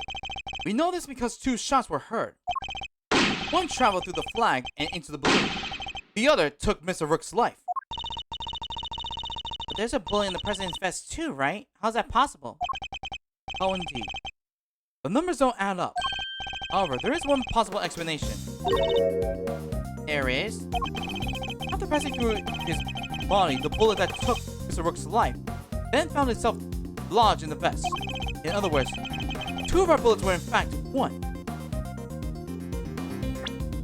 Wait, what? After passing through his body, the bullet that took... Oh. No way! He's right. If the president had been wearing that vest, things could have been a lot worse. And he wasn't injured at all by the impact. If I'm struck by a vest, a bullet can inflict serious damage.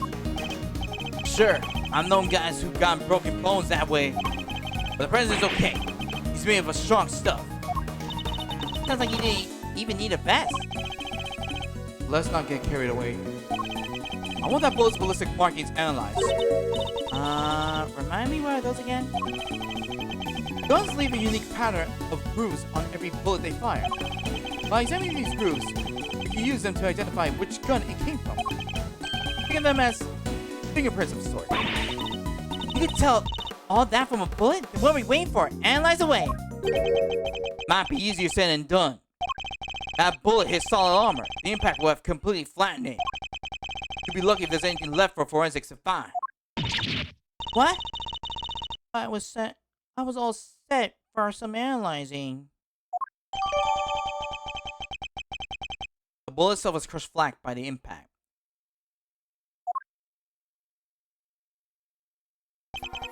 That's quite enough investigating for now. Wait, what happened? The revolver! Aw, man. Wait a minute. Two bullets were used, meaning we can use it for self-defense. Not so fast, Shelly the Killer. We have a weapon of our own. Anyway, stop stalling and let's move on. What's taking so long, Detective Gumshoe? Well, Mr. Edgeworth, have you solved the case? No, not yet. Is that so? Then perhaps interviewing another key witness might help you do so. Another witness? Who? You don't mean... The most important witness of all, the man on the other side of that door. Really intends to have me question the president? Now, if you would be so kind as to summon him, Mr. Edgeworth. Stop right there, the killer! If you're nuts if you're thinking I'll let him anywhere near you! Well, Mr. President, I'm sure you are watching us through your security feed, aren't you? In which case, I politely request that you show yourself. That is, if you value your bodyguard's life.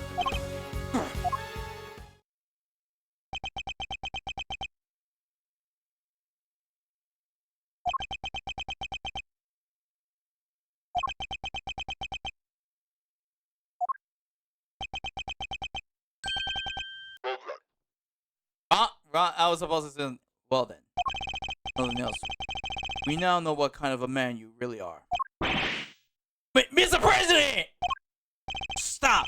You can't do this! Let's all just calm down, alright? Come on, detective!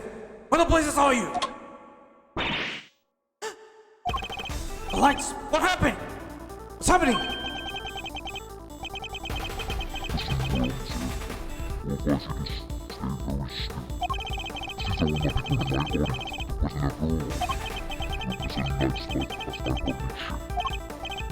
No, stop! Ah! Hey! You get with this.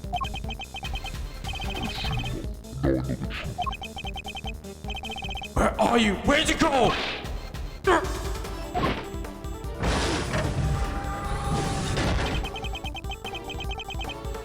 I'll leave the rest of you. I'll leave the rest of you capable hands with the Edgeworth.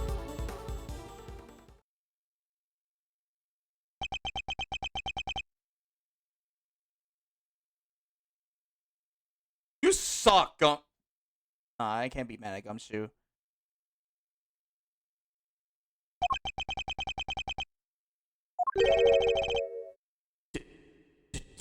Gumshoe?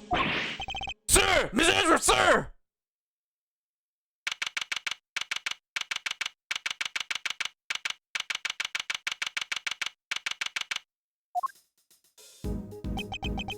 Must have been knocked unconscious.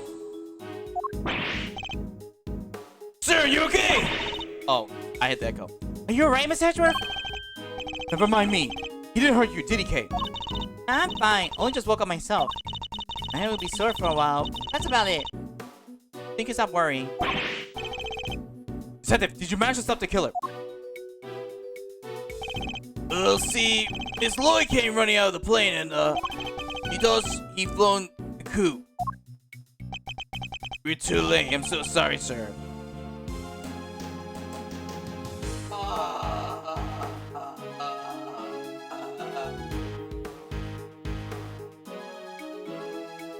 The killer better return in.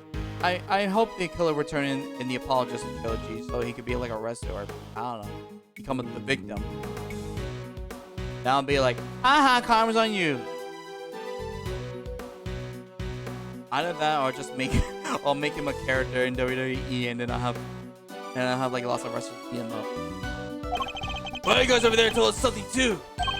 Seems there's an inflatable boat missing by the window. The killer must have stolen it and rode himself across the lake. What about the cordon around the park?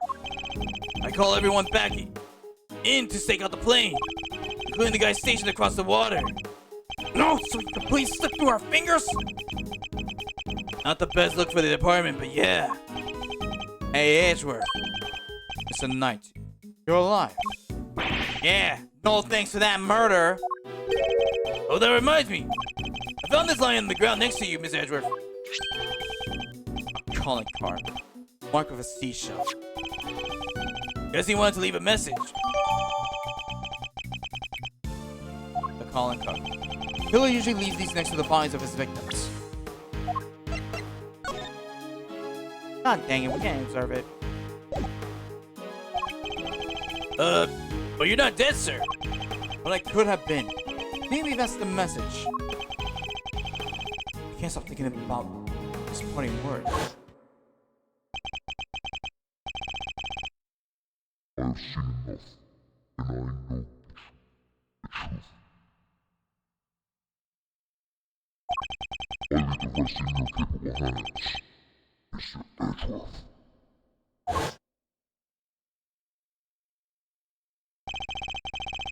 Now I know the truth. The truth about what? Roger that. All clear. All clear out here, sir. Over. What's going on? That was the president. He's coming out. Ow!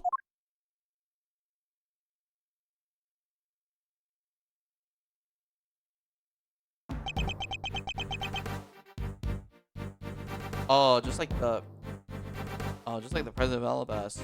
The former president of Alabas. So he's the president saying, "Fuck, this is Dijon Wang." And you are! It's an honor to meet you, Mr. President. My name is Miles Edgeworth. The honor's all mine, Mr. Edgeworth. I'm Dijon Wan. Your efforts on behalf of Zheng Fan have not gone unnoticed. You averted something of a crisis. You must be referring to the Alagasu case. Thank you, sir. All I did was solve a few local cases of murder. You are too humble. I have been observing your investigation. You were an impressive operator, Mr. Edgeworth. Even if the killer did get away. I saw like Zordon from Power Rangers. That is very kind of you to say. So he was what? So he was watching through the security feed. Surely I must inform you that this is as far as your investigation goes. What do you mean? Hear me, false prosecutor, for I shall say this only once. Knight has apprised me of the state of affairs. And from this point forward, the case will be handled by Zheng Fan Police Force, the finest in the world. Even with the killer out of the picture, they're still looking to get me thrown off the case? What do you think you're doing, pal? Nobody talks to Mr. Edgeworth like that. If I had been for him, the killer would have. Detective! Forgive him, Mr. President, but I must confess to being somewhat confused. I fail to see how or why this case falls within Dafeng's jurisdiction. Ah, I hit my mic. You fail to see? Enough! Puny prosecutor! You will seek explanations from a head of the state? I say no! 1,000 times no!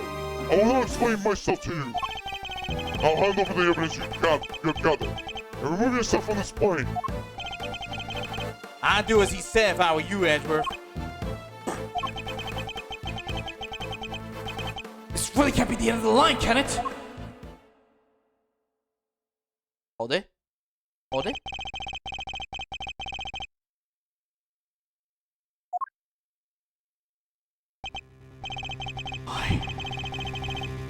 Why let us come so far, only to pull the case out from under us? Now, you may leave. Knight, detain the suspect! Yes, sir. Right away. Don't attempt to take on my life!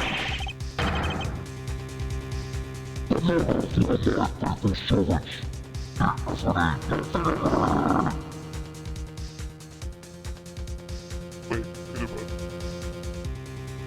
To make an extension of my life, the man of all my faithful servants, be free!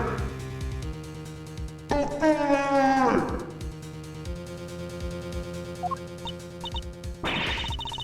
I didn't murder nobody. Was I? Shut your mouth, Miss Journalist.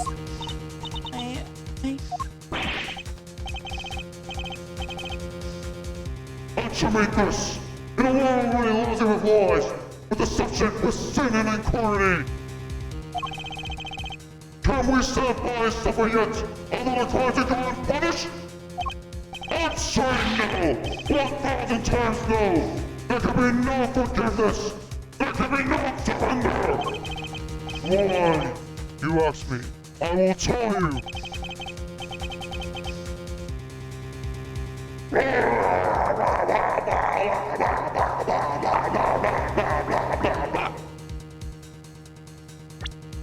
Aw, you jerk.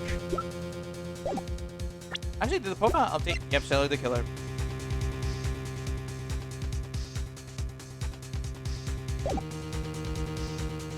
He's hiding something. I'm certain of it. Because if I leak now, we'll never know what the truth is. Andrew, sir! The Andrew, there's something we got. There's something we can do.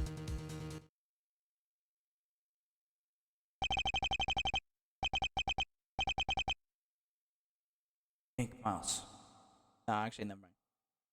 Pink Mouse. Remember, how many times have you faced situations like this in the courtroom? To find the lies of witnesses. Count the arguments of other lawyers. Has the critical evidence always been laid out on your feet? No. And you always got the truth in the situation in the end. The greatest weapon of all. Your words.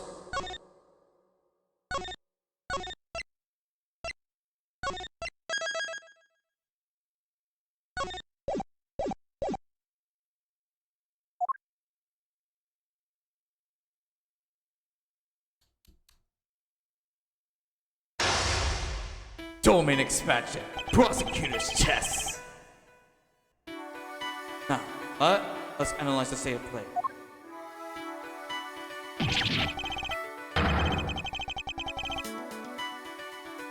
Be gone, puny prosecutor! Or do you dare defy the direct order of a president? He's not going to listen.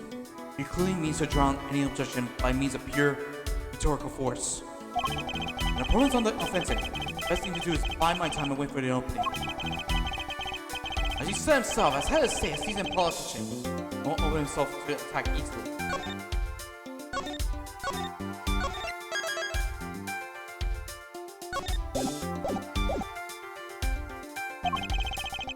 I can't let him bully me into submission. I have to stay calm and alert. If I can read his movements and expression correctly, I may be able to find my movement. First thing should be to find out why he's insisting on Zing Fan taking over the case. The board is set. Time to make my opening gambit.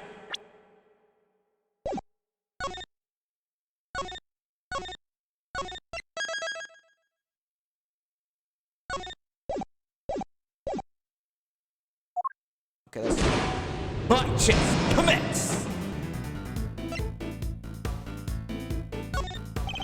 Could you at least explain to me why I'm off the case? Imbecile! Cease your insolent jabbering! I will not need to explain myself to you. My reasons are for my own, and they are none of your concern! Screw it, I'm gonna have two voices. Yes. Perfect! I will never write yes! Perfect! If I want to take this any further, I need a clue of some kind. Let me try and attack it for now. Please, about the case. Can I give you permission to speak? No, 1,000 times no!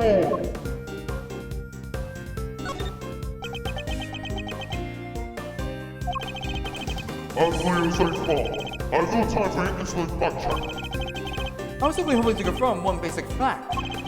You said the investigation will now be assigned to your National Police Force? I do. All of your pointless questions.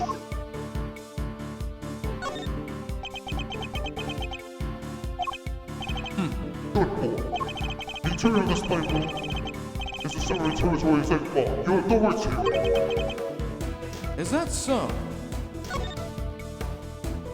Oh, no. Maybe that our current location itself is significant somehow? Just a check, just a check. I should keep that in mind. It could be useful clue. Could you at least explain to me why I'm off the case? Imbecile! Cease your insolent jabbering!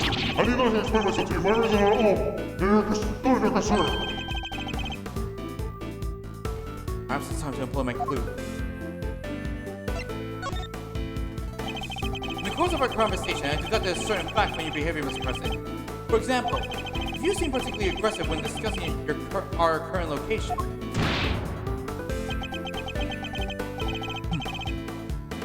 You smart, aleck. As you said yourself, the present plane is the Soviet territories and clock. And from that we can infer that you believe the rules of extraterritorial applies inside here, is that correct? Enough! Cease your objectionable warning!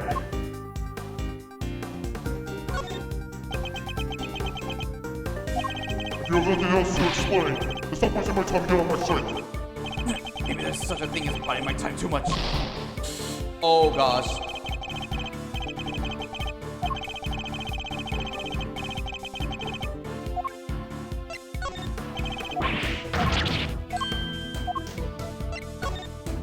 Okay, yeah, that's...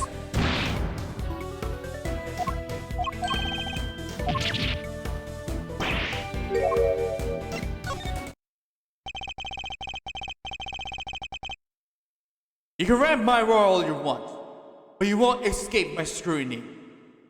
Jude. Cursed peace. Naito. Actually, hold on,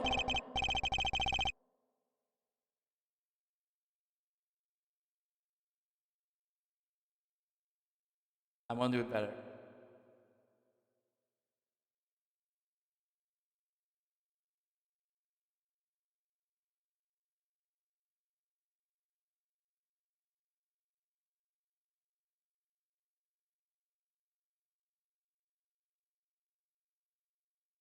Give me a second. Oh, they don't have the way to pronounce it.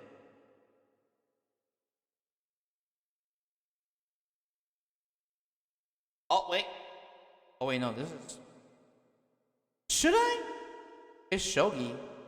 It's kind of shogi. I mean, shogi is basically Japanese chess.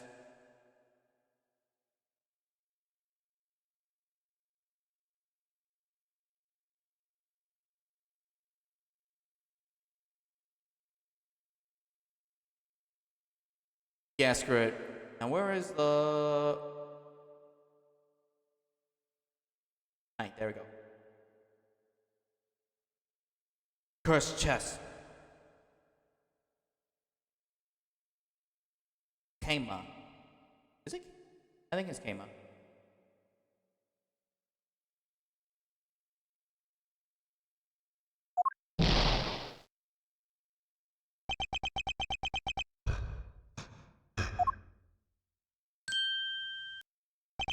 You think you're clever, don't you?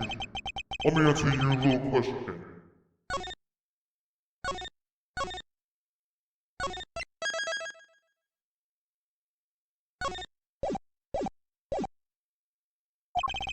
It's true! It's a territorial applies! Your law means nothing here! And why is that matter, you ask? It matters because it means you are powerless! You have neither influence nor authority here! Interesting. So the extraterritoriality issue does have something to do with all this. Let's dig a little deeper into the claim that the plane is Soviet territory, shall we?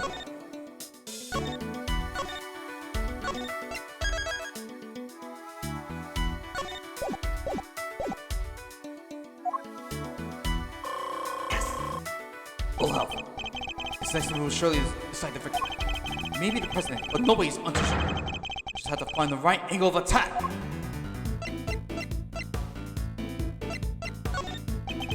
You believe that extraterritoriality applies here? Can you prove it? Why do you even understand what you're asking? Of course. If I didn't, I wouldn't ask it. Have you no shame? Calling into question the cardboard of one such as myself?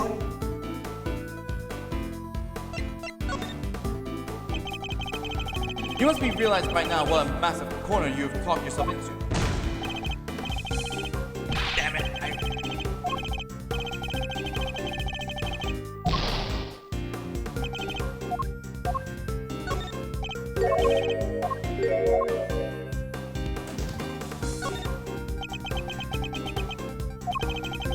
I have no more time for this. You clearly cannot save your own foolishness. You need to worry about. You need to worry about me. I'm the one who needs saving. That would be Miss Lloyd, the woman who is being wrongfully accused of this crime. Your shipper is a monarch, but it changes nothing.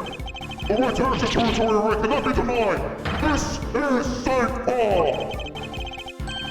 If I want to take this any further, I need a clue of some kind. Let me try and attack it for now. You surely see that you have overplayed your hand. No way ask for your opinion. You need only obey me, nothing else. You dare tell me how to govern? Ultimately, you dare contradict me? On the matter of Miss Lloyd's guilt, yes I do. No, she is guilty. She is the culprit. There is nothing left to debate.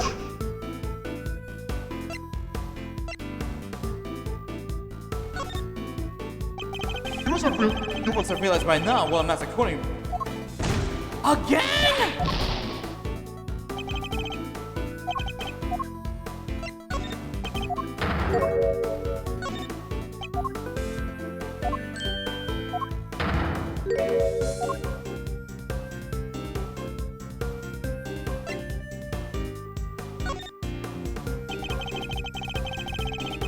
God damn it! This is the same voice.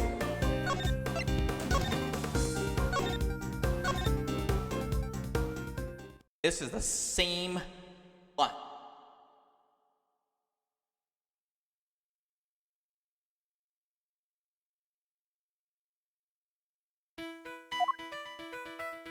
Alright, we held up.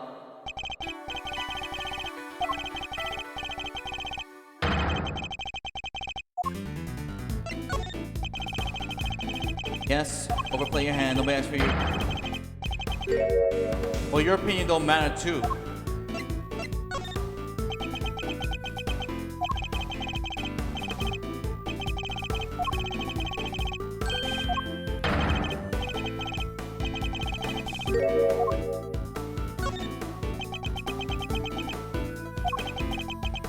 Who else could have fired from outside the plane? There is no other viable suspect. Fascinating.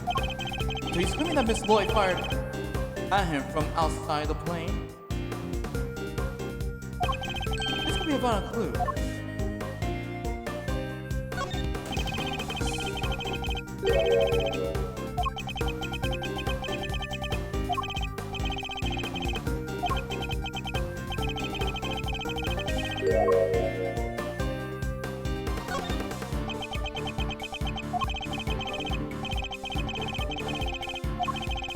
Let's see, I'm the one who needs saving.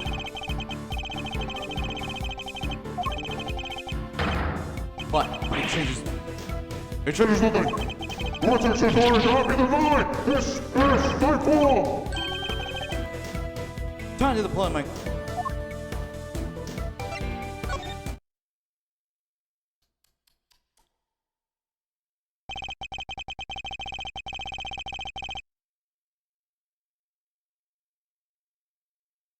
First piece. Julio. Julio? I think I really need to figure out how to pronounce these.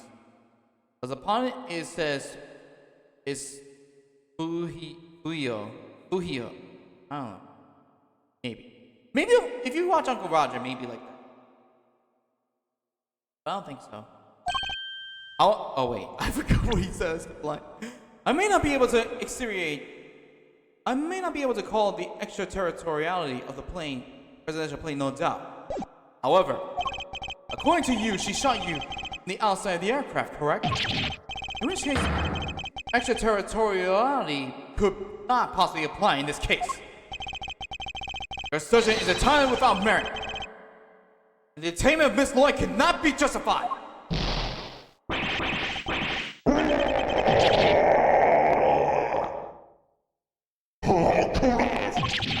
That's a fire prosecutor.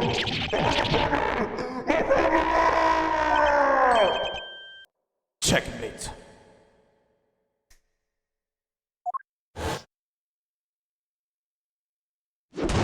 Mind chess, check. These mind chests are gonna be so hard.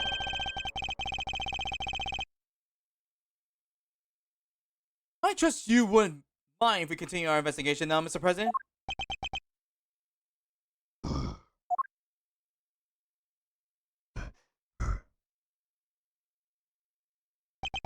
hereby officially and unreservedly confirm my approval. The Senator Jester of the Magna immunity and generosity for which my good office is known. Yes, for without noble acts such as these, unmistakably and irrefutable, for which reason we hereby. There can be no other outcome, for our goals are lofty in our hearts. People of St. Paul, I swear you here and now, this investigation will continue! All that way you could have just said, okay, you got me. Mr. Knight, if you would care to return the evidence, take it. Damn it, Edgeworth! You sure did. And now the investigation can continue.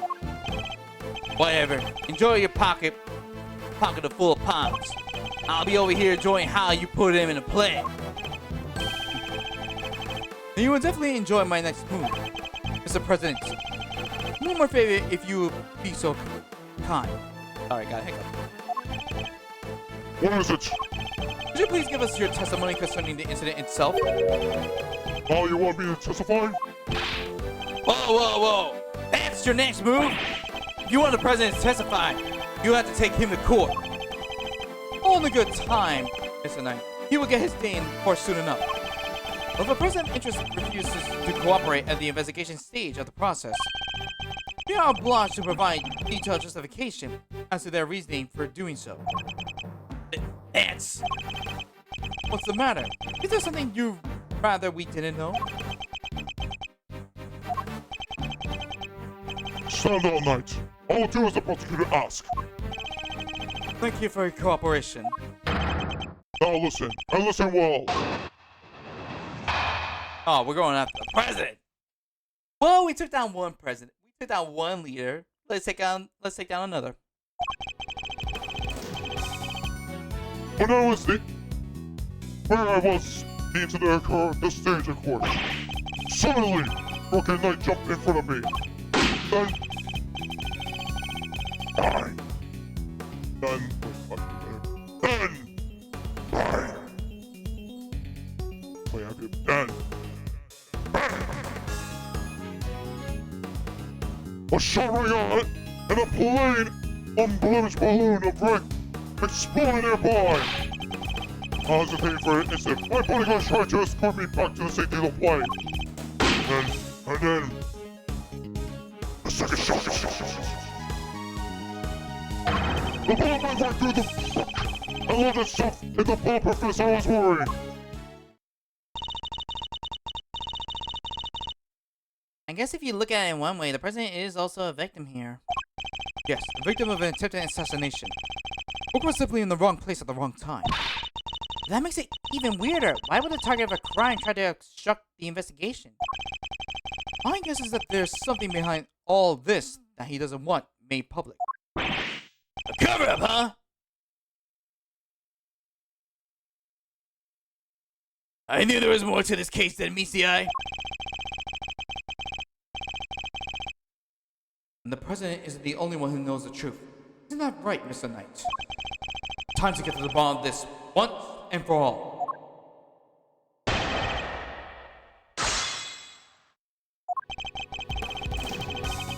Six? Wow. Oh, wait. Six statements. I don't even know. I think we're kind of close. I don't know. Should I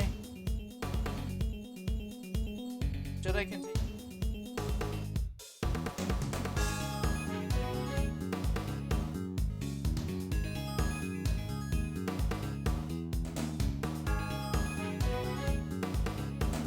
Alright, let's look at our...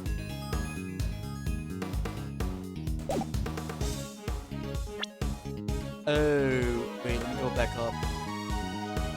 Okay, there we go.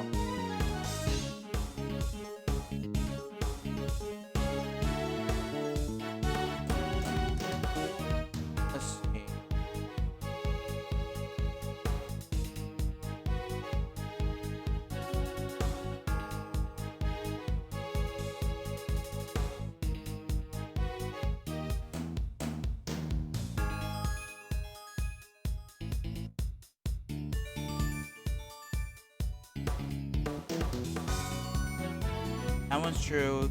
That one's true. No.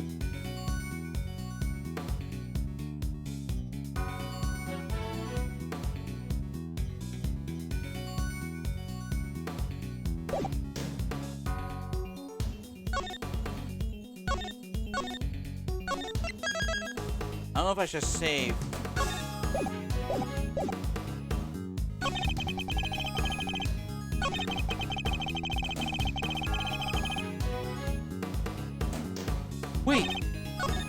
Wait, when I was in...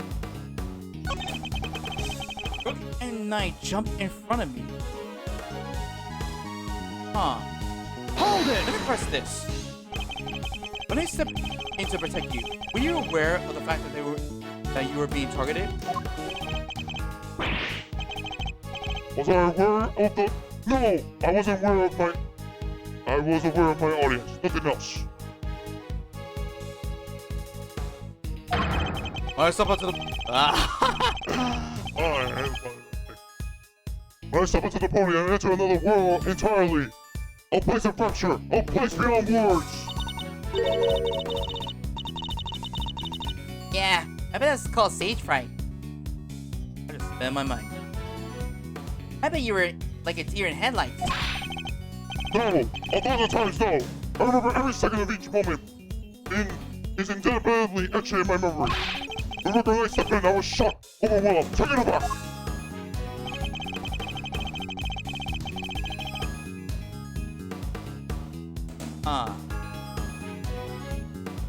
Weird.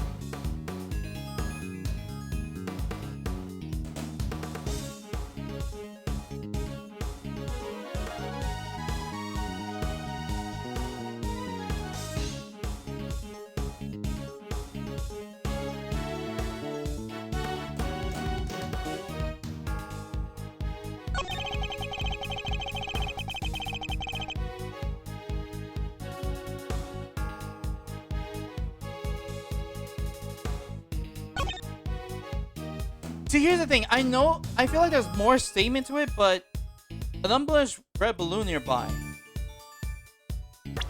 There's always a samurai, so...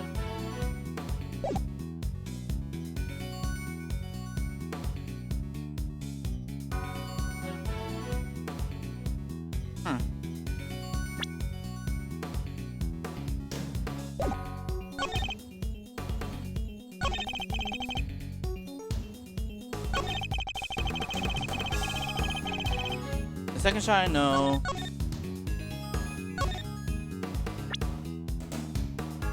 Well, the blue and red. Let's just show the samurai. Objection! Oh. I was thinking so much. You said it was plain red balloon that burst? But I strongly beg to differ. What? Take a look at this. I think you agree that it's hardly plain, wouldn't you?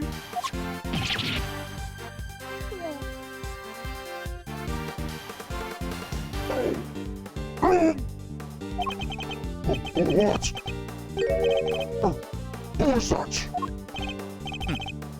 Mr. President, meet the Steel Samurai. I would have hoped you might recognize him. Especially if you're hoping to ingratiate yourself with the people of this country. Yeah, you need to watch the Gemi Ninja 2. He's amazing. So you see, the balloon was struck by the bullet. Was anything but plain. It was in fact the Steel Samurai. But the briefing mentioned with 2 plain red balloons.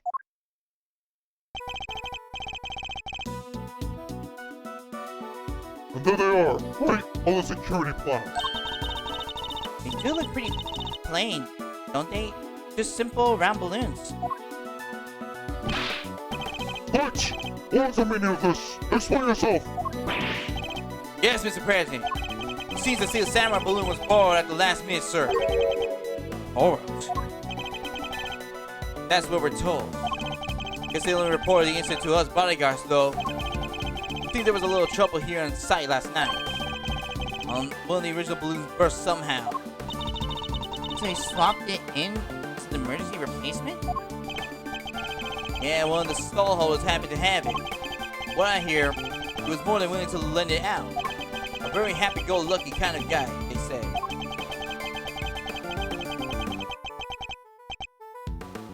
A happy-go-lucky stallholder with a steel samurai balloon to spare, huh? Smells like a butt. They filled just the balloon part up with the air to make it look like the other ornament balloon. The one was a steel samurai balloon. It was made to look like a plain red one above water. Is that the long and short of it? Knight! Why was I not informed of this? Sorry, sir. We didn't think it as a pressing issue. Indeed. You saw and knew no different, correct? Yes, I suppose so. Could he really have been mistaken to steal samurai pants for a plain red balloon? So, Mr. President, I struggle to see how you wouldn't have noticed something indifferent about the balloon. Of course! What's that outburst for? Now I remember. I could barely see the balloon. You couldn't see it? That's right, the wind was blowing too hard. Lights on the side of the stage were flapping incessantly and blocking my view. Is that so? Yes, those two flaps. They're being blown back towards me. There would have been a strong wind blowing right around the time of the incident. Why the bullet flies in just such a fashion? Does that conflict with any way of our understanding the case? Thank you, Mr. President. Your testimony has revealed yet another contradiction. Thomas? Yes, a contradiction that could turn this entire case on its head. When I arrived at the scene, the wind had died down and the flags were resting calmly for the most part. But the wind had previously been blowing the flags that the president describes. A certain piece of evidence suddenly takes on a very different meaning.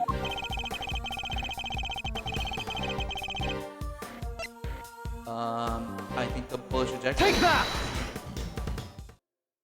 Yep. Earlier we deduced that the bullet that struck the steel samurai balloon and the bullet that passed through the flag were one and the same. These two things we further deduced the trajectory that the bullet must have been taken. I am bad with words, like always. We concluded that our shooter must have fired from the left side of the spectator area. But the flags were blowing as the president described. Our conclusion becomes quite different. No way, the flags were pointing in the other direction. Exactly, our trajectory changes completely.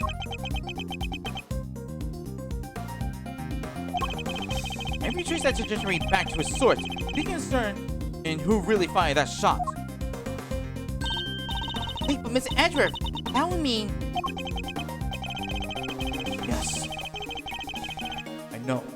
We may not yet understand the reason why. There can only have been one person who did it.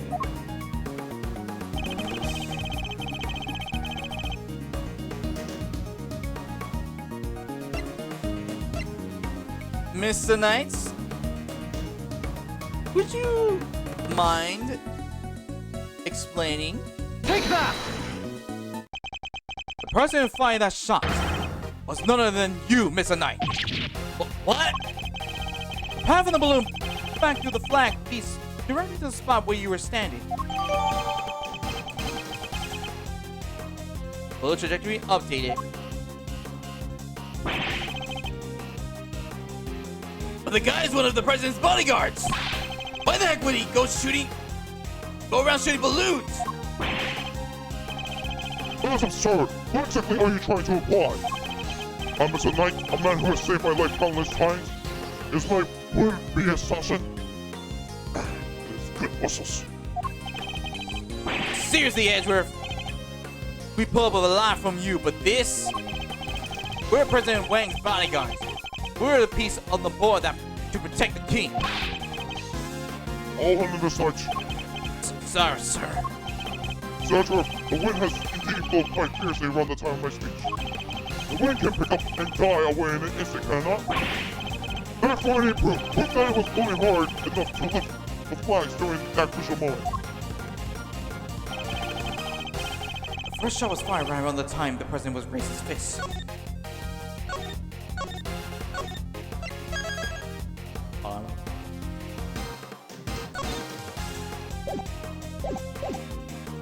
First shot was fired right around the time the president raised his fist. I have a piece of evidence that shows just that. Perhaps it can also show us what was happening with the flag then too.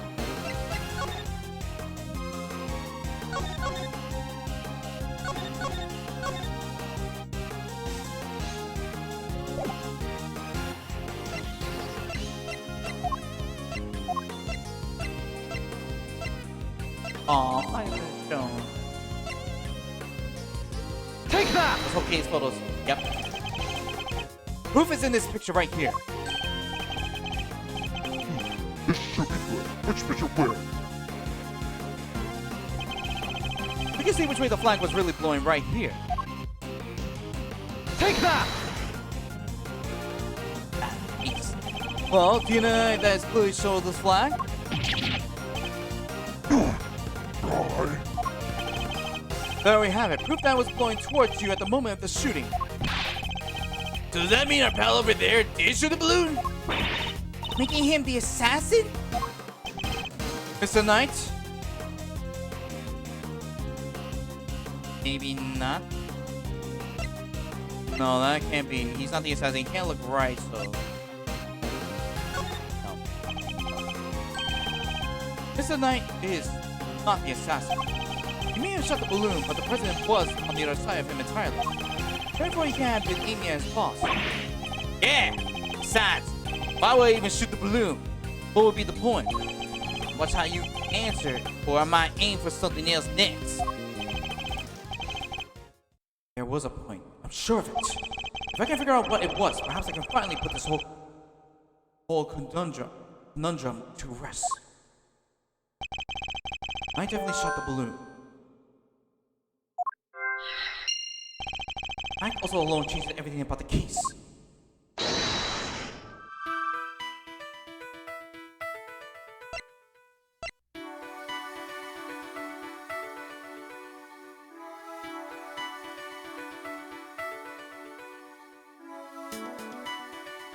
Well, obviously it's the position and the balloon, so...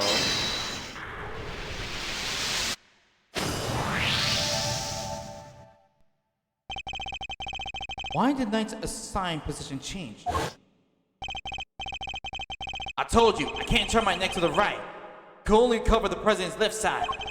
So I want to move to the right side of the stage. Was that the only reason? I suppose that the plan had changed. And Knight had remained postured to the left. But then he was unable to turn his head to the right. He would have been able to shoot the balloon. Would he have been able to shoot the balloon closest to him? Could it be that the security plan was changed for the express purpose of popping one of the balloons?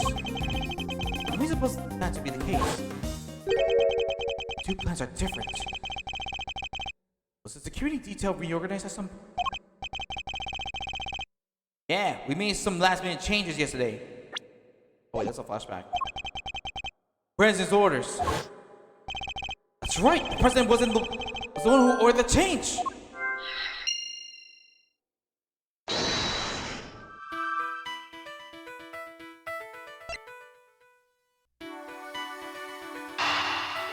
Meaning...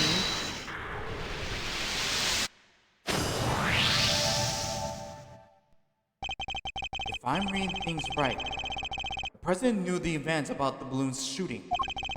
Which means he must have foreknowledge he would be in someone's crosshair today as well. And if that's true, then everything else has been bothering me falls neatly into place. How did the shooter get a gun past such heavy security?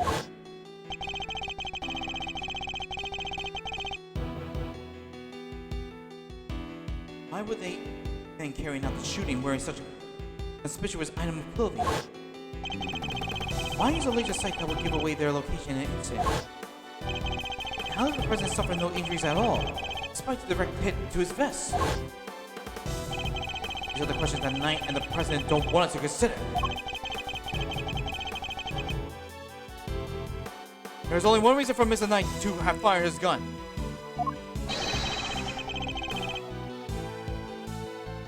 Create an illusion of an assassin attempt! What? Huh?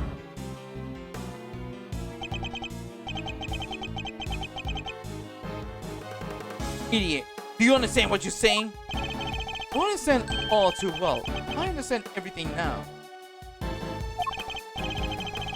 Most of all, oh wait, what? Backside. Most of all, I understand why you're so keen to take the investigation off my hands, Mr. President. You wanted your real plans to remain hidden.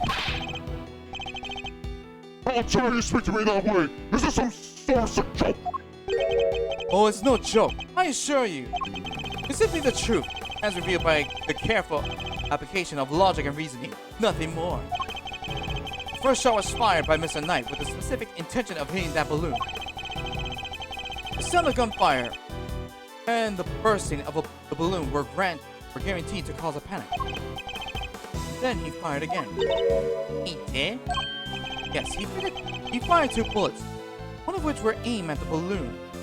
As for why he did so, because the second shot was designed to create the impression that the president has been hit. So then, what's the deal with the one in the vest?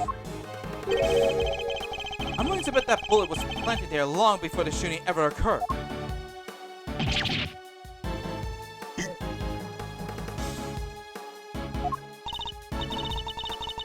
The Mr. Heroic President didn't take the bullet after all.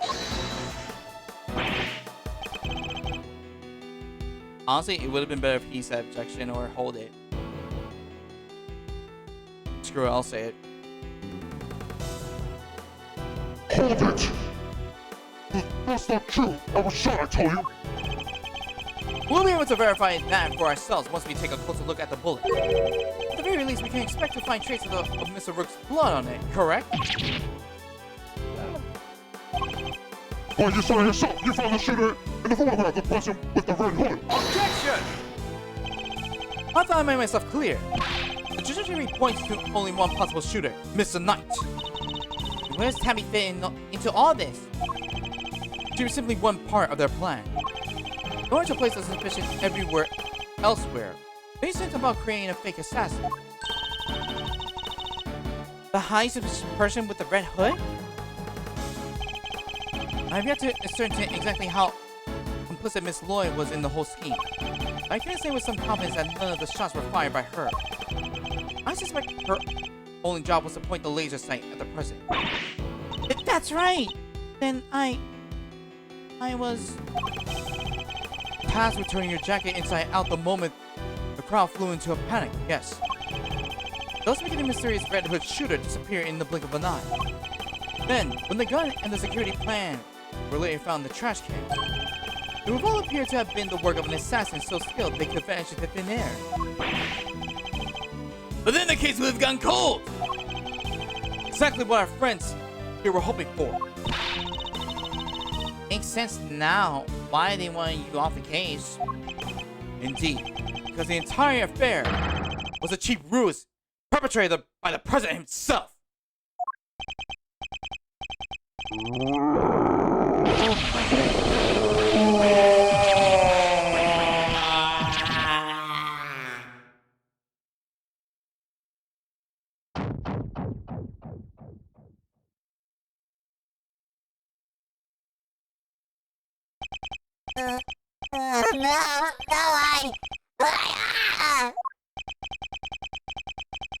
President's mask has well and truly slipped. Just like another person. Admit it, the entire assassination was a lie, wasn't it?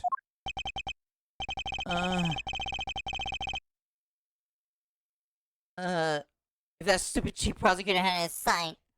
On to you. Oh, how could I let this happen? Objection! That's enough, Edgeworth. Mr. Knight! Sorry, but I'm speaking with the president right now. Yeah, well, I'm doing my job as a knight and protecting my king. Okay, stop with the revolver, Ocelot. Wanna be? So go ahead, keep running your mouth. Perhaps it would be better if we stuck to threatening each other with words. He wouldn't he? I don't need this thing to shut you up. Alright, my move. Question. You couldn't find my gun from on stage. How did you figure that in front of a crowd of thousands? An excellent point. But time for my counter move, I suppose. You have someone that allow you to conceal your actions. Or certain something, huh? Mine specific. What did Knight use to hide his action from the crowd? Take that! Case. My attached case? Yes. Take a look at Kate's photograph. Your right hand is completely obscured by the case. At the very moment this picture was taken, you were firing your gun. And in such a way that you wouldn't be detected. Objection! I don't like to let the facts get in the way of a good theory. Do you, Edgar? Shame you don't seem to have noticed. Notice what? That theories are all you have. Conjectures, nothing more. The flag was blowing in the wind that at precisely the right moment, I hit my gun with my attached case. We changed the security plan because I couldn't turn my head. It's all just speculation, circumstantial evidence at best. You can't prove any of it. If you at least had the bullet that burst the balloon, you might have a scrap of credibility. Imagine, you could have run forensics to see if it matched my gun. But no, that bullet's at the bottom of the lake. You gonna go dredge it up? I hate to say it, but he's right. I don't have anything concrete. I thought not. Maybe you can now shut your mouth.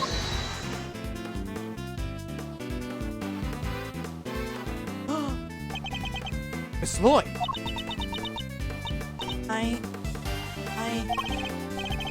Of course, she could shed some light in this whole situation. I just need to get her to talk. What's the matter? Something you want to say, Miss Journalist? Oh, never mind. That's what I thought. Miss Lloyd! I need you to be brave. If you don't speak up, the truth will be lost forever. You are a journalist after all, are you not?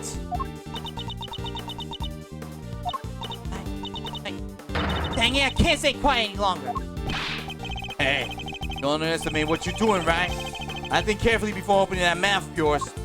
I was so focused on bagging me a scoop, I forgot the most important thing of all. Real journalists don't lie. Ain't no dang scoop if it ain't the truth. Sorry, Miss Edward. I should have showed you this before. What is it? It's a laser pointer I used on the president. But that's all I done. I never shot nobody. You stupid! I thought I told you, you squeal, you go down as an accomplice. It was him. He told me to do it. I was at St. Bot Embassy, saving out a story like I told you. This was 3 days back. He comes to me out of the blue, just starts talking. Help me out, I gave you an exclusive access to the president. That kind of stuff. What about the gun in the trash can? That I don't know nothing about. I swear it. All he told me was to wear a jacket with a red hood and to point that they're pointing at the president. I never thought for a minute it would blown up in my face so bad. I'm sorry. Truly I am. Thank you, Miss Lloyd. I'd like you to testify that effect when this goes to trial. I'm gonna go a long way towards proving that the assassination was a sham. What's wrong with you people? Don't any of you know what's good for you? My sympathies, Mr. Knight. How have you successfully removed me from this case as you intended? Perhaps then you could have kept your pawn quiet, hmm?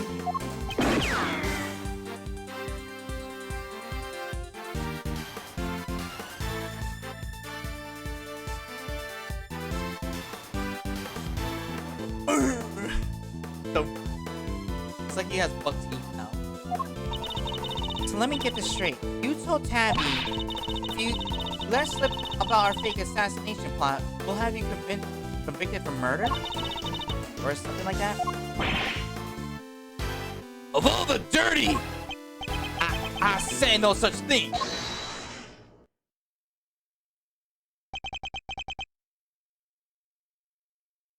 President Wang? Give up, Knight.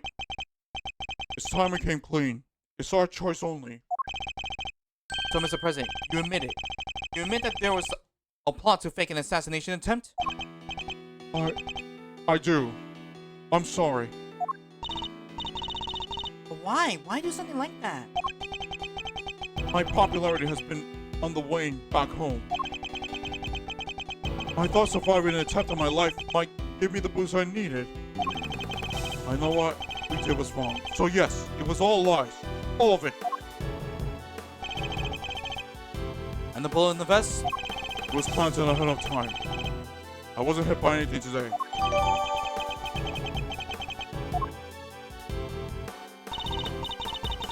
But then, what was up with the killer? Our plan got out somehow. And then he just appeared, hell bent on turning our fake assassination into a real one. Hence the red wrinkle, I suppose. He hoped to get in close enough as the fake assassin to finish the job. There's one thing I don't understand though. Oh, and what would that be? Why did Rook have to die? If the whole thing was fake, how did he wind up getting killed for real? That's true. And therein lies the real question. He was a fine bodyguard, the best in fact. He may not have been a native of Zhang Fa, but he was someone I could trust. I could fully trust. Mr. Rook must have been really something to gain to trust someone who hid from his own shadow. Sounds like he was a trustworthy of the president, as I am to you, huh, sir? I believe that's for me to say, Detective, not you. Mr. Rook must have known about the plan too, then, correct? He wasn't aware of any specific details, so not really.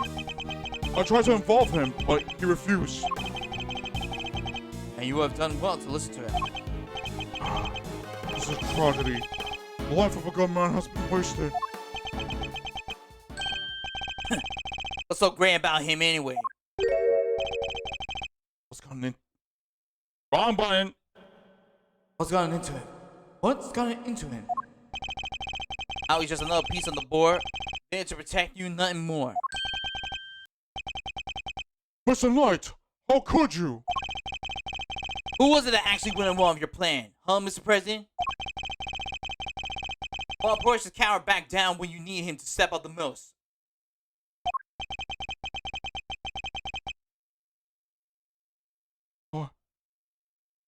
I value your life, your support too.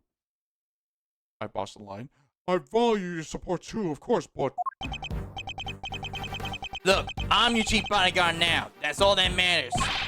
Now that spineless fool Rook is gone, things are gonna change around here. Thanks to me, getting you straight, Grandmaster, rightful leader of this team.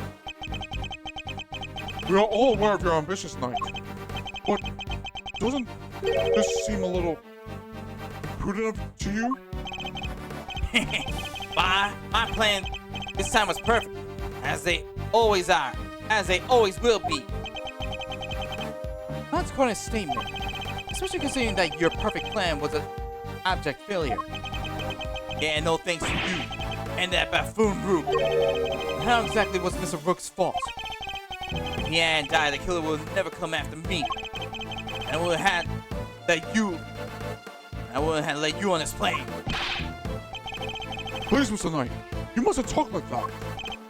Fine. God died protecting you, Mr. President. I'm sure that's just what he always wanted. Did he die protecting the president? Wait, I thought the whole assassination thing was fake. Oh, come on. Do I have to say everything twice? We planned a fake assassination, but somebody else came along and tried to make it real. 2 shots were fired, remember? Like you said, Edward, one of them was the bullet I shot through that balloon. But But the second, that wasn't me. Oh, really? Then who did fire it? The real assassin, but not the killer. His plan was to come after the president with a knife. No, most likely suspect is here. In the piece cowering quietly in the corner. Our Lily White Queen over there. Aw. Miss Lloyd? Yeah, with this, I'm not your dang assassin. Well, is that really true? I, for one, don't believe it. The gun in the trash can. It only belongs to you. Ooh. As soon as I saw the shot, I rushed over to help Rook escort the president back into the plane. I left Rook here in the room while I secured the president in the safe room. When I came back, Rook was lying there on the ground. This journalist must have shot Rook while we were escorting the president off stage. That single kill shot was fired by the gun you found in the trash can. You don't actually know when the victim was struck by the bullet, do you? Knight doesn't protect the Rook, Edgeworth. He protects the king. You want to translate? He means that his only concern was protecting the president. Lose the king and you lose the game. Isn't that the first rule of chess? But a win in which a key piece is sacrificed is a hollow victory indeed. Doesn't matter. It's still a victory. I kept the president safe. I win. It was a bit early to be calling our little match. In any case, for this is where our real battle begins. I am losing my voice for some reason. I think I'm losing my voice.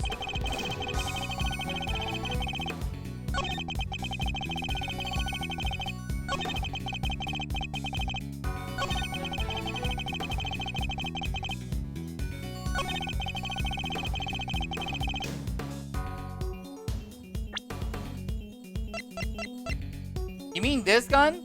Objection!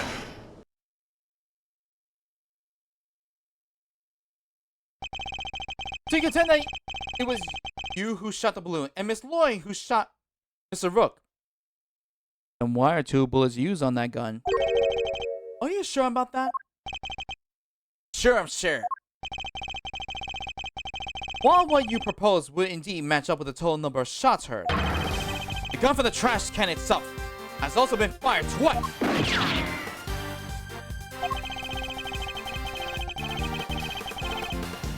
Now, why would the supposed number of shots heard from this gun differ from the number of spent rounds? Simple, because it was planted. Planted by the real perpetrator of the crime. Somebody fake the evidence? Yes. If you think about it, their reason for doing so is obvious. To ensure that whoever found the gun would conclude that the shooter had been in the spectator area. In order to do that, they had to make it seem as if both shots had come from this one weapon. I get it, so that's why it's got 2 spent rounds, huh? Precisely. As we already proven, the bullet that burst in the balloon came from a different weapon. Which makes it entirely possible that the bullet which killed Mr. Rook didn't come from the gun either.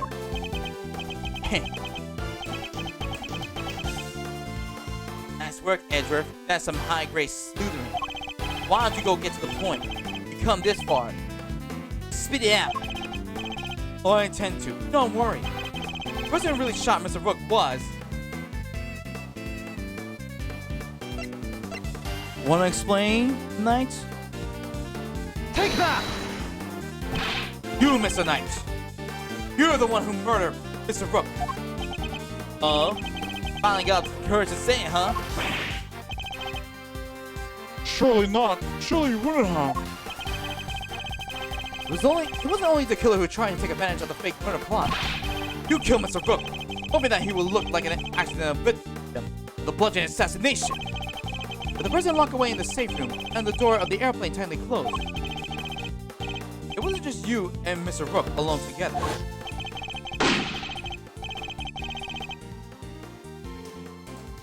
It was that when the 3rd bullet was fired, right into your colleague's body. Objection! Wait, you're really gonna claim there's a 3rd one now? You said only 2 gunshots were heard. Wanna tell me how that works? Objection! Airplane cameras are practically soundproof, Mr. Knight. If you close the door, nothing can be heard from the outside. not even gunfire. Wasn't the president right next door? Very true. Which means he may have heard the shots himself. Well, Mr. President? I didn't hear anything. Well, you can observe this room through your security feed, can you not? The camera in this room isn't normally on. I have to manually switch it on when I enter the safe room. That's what you did this time too, right? Well, I... This... What's going into him? Mr. President! This is vitally important!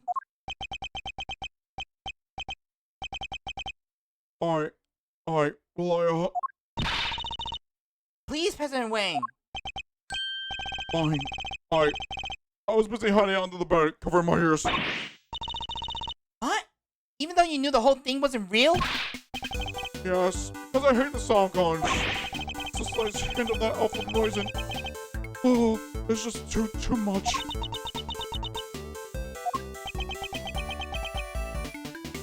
I don't think he even comes through with. Oof.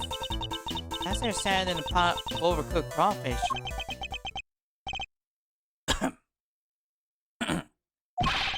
Mr. Knight, you saw that President Wang was cowering beneath the bed. What's more, you knew from the monitor of the bank that the security camera for this room hadn't been switched on. Which means that you knew that the circumstances were perfect. For you to fire the third shot straight at Mr. Rook. What? How could you? How could you really have betrayed my trust so horribly? You think I killed the old halfwit? You don't trust me much, huh? This is the things I get for putting my life on the line for you day after day? I want to believe you, but... I don't get it. I just don't get it. What is there to doubt here? What, you couldn't believe that the girl over there could have done it? No, because this gun isn't the murder weapon. We know this from the number of bullets fired. Yeah? Well, how you know there wasn't a spent bullet from the start? What? Someone could have fired the bullet from that gun yesterday, or the day before. Then today, another bullet. A bullet that hit Rook. That's pure speculation, pal, and you know it! Oh gosh, I don't think I could do 3 hours of voice acting. Maybe, but can you prove it's not true? Not with any certainty, no. There's nothing about conclusive proof, so come on. I'll take a piece of evidence straight through my heart. I dare. Well, what are you waiting for? Must be something. Mustn't there, Miss Edgeworth? If you can't prove it, Tabby's...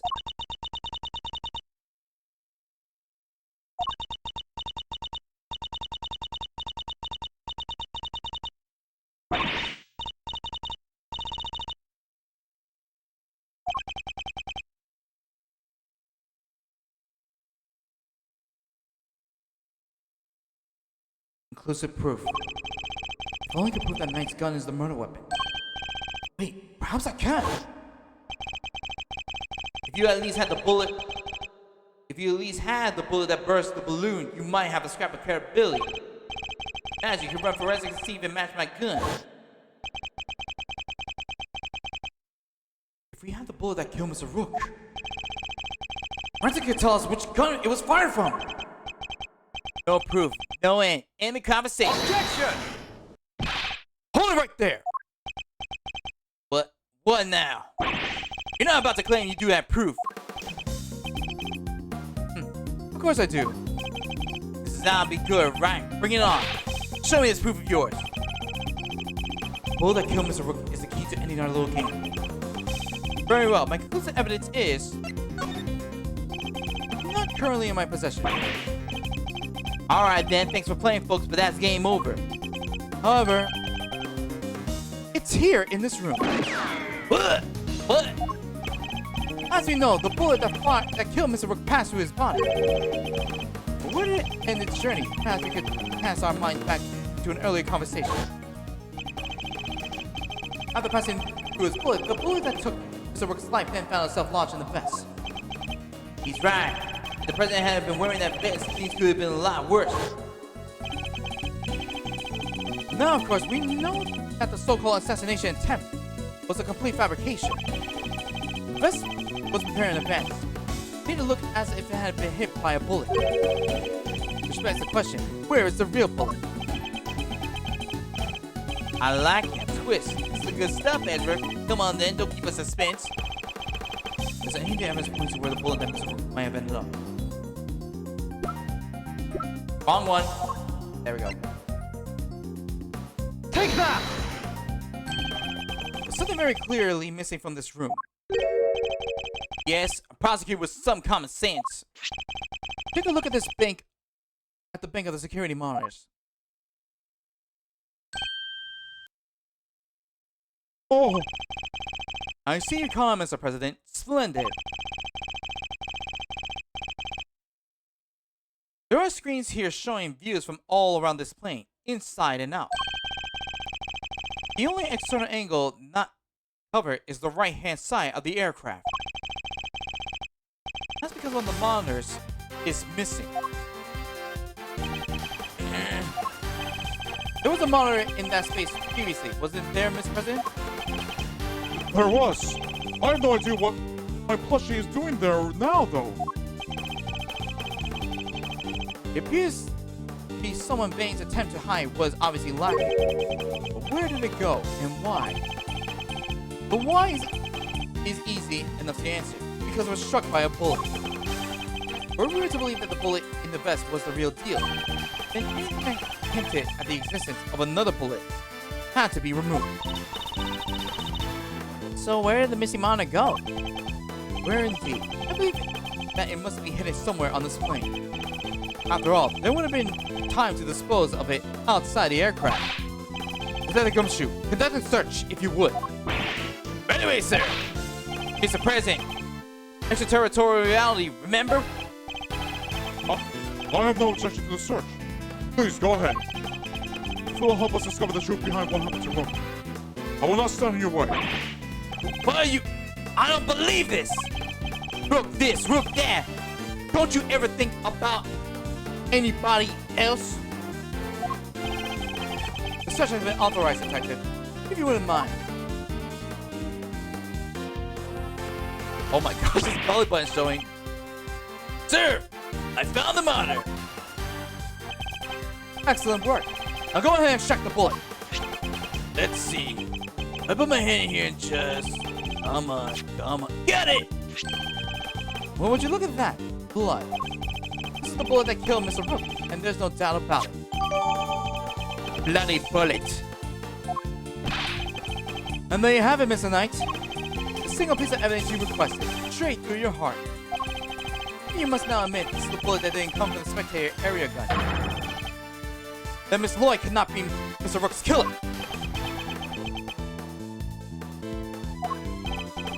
What? No pity come back? Detective, how forensic analyze the bullet for striations, I think, and compare them to the gun we found.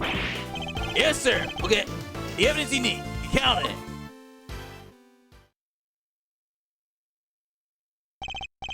All right. Let's hear what forensics has to say. Our findings are as follows, sir. Firstly, the blood in the bullet is indeed that of the victim, proving that it was a bullet that killed Mr. Rook. Secondly, we found Mr. Knight's fingerprints on the gun. All right, from when I handed all the evidence over to him. Now for the key part, the striations. If they are non-matched, Miss Lloyd is in clear. Lastly, the striations on the bullet are matched with this weapon. What? How could that be? No way! There's no doubt about it, sir. This is the gun that fired the bullet. How? Well, isn't that something? Conclusive proof that I was right. What's the matter? You didn't think you had me back to the corner, did you? It's misheard the board. Cause the only one back to the corner here is you.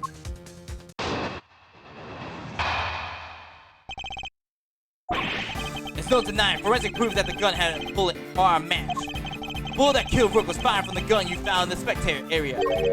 So who pulled the trigger? It can't have been me. I was up on stage with these your little friends. The hat killed.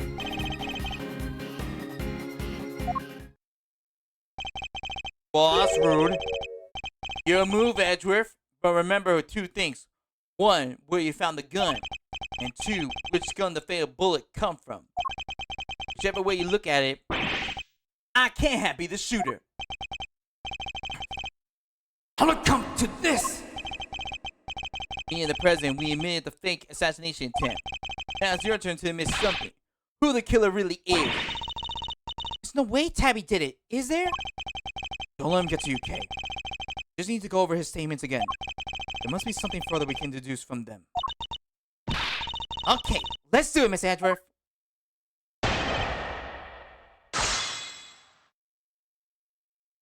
This is taking so long.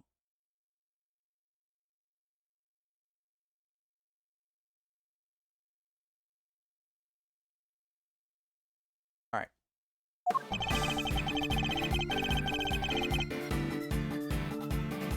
Let's see. Hold it! Let's try pressing. No, that's... Objection!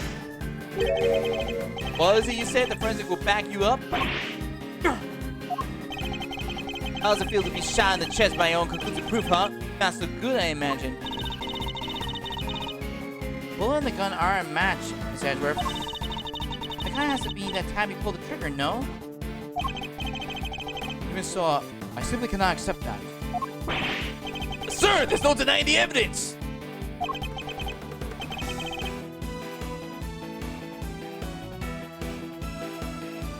What am I missing? If I assume it's going to be answered, the gun and the bullet should have been matched. What is it, Kane? I was just thinking, the evidence points to something that doesn't seem possible. And maybe there's something wrong with it. You're asking me to call the evidence into question? Well, there's no way Tammy did this, right? But the evidence says that she did it, and the problem must lie there. I'm very sure about this. Call it my great deep intuition. Intuition? Ah, still, she could be right. I simply don't believe Miss Lloyd to be a malicious liar, which means... Someone believes that evidence is everything in court. The irony is not lost on me, but... If I were to call up the evidence in question, it would have the gun. Something untoward is going on here. It would involve the weapon, not the bullet. No, we only just recovered the bullet a little while ago. Furthermore, we know that Mr. Knight had an opportunity to handle the gun.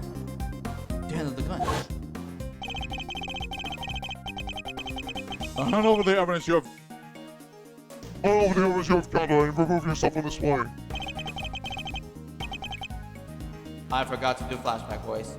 I'll do as he said if I were you, Ashworth. This can't be the end of this line. Can it?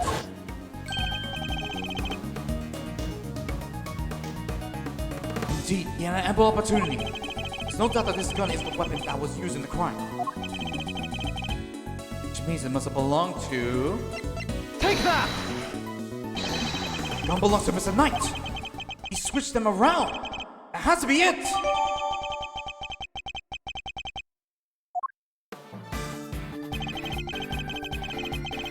Ooh, okay.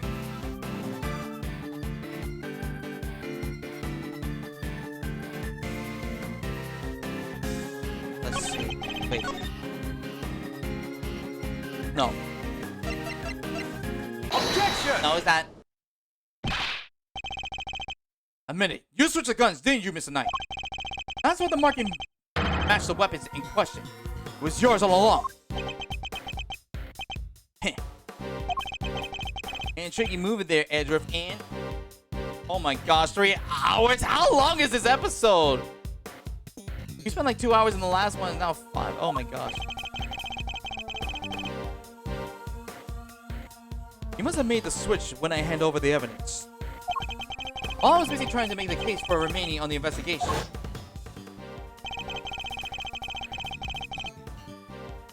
Uh-oh.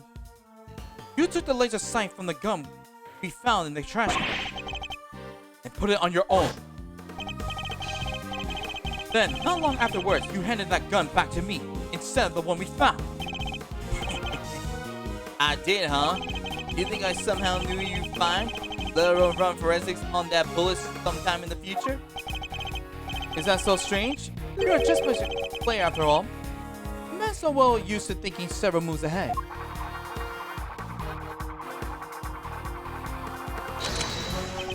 I'm flattered, but much as it pains me to admit it, you're overestimating my abilities. Besides, do you even have any proof that I made the switch? Oh. The gun's the same model as mine. Weird, sure, but it's just a coincidence. And look, there's a laser sight attached. Also, take a look in the cylinder. 2 spent bullets. Just as we expected to see. So what proof do you have that I switched the original gun out of mine, huh? None, that's what. You said I'm overestimating your abilities. You surprised me. What can I say? I'm a modest guy. More modest than you, that's for sure. Everywhere except at the chessboard, that is. Well, I don't see a chessboard here, do you? Shame. Still, guess that gives you a nice excuse. I didn't mess up. I just didn't have the right evidence. I don't think I'll be able to I'll be the one making excuses. Rather, I didn't mess up. They just got lucky with the evidence. Will be your excuse, I imagine.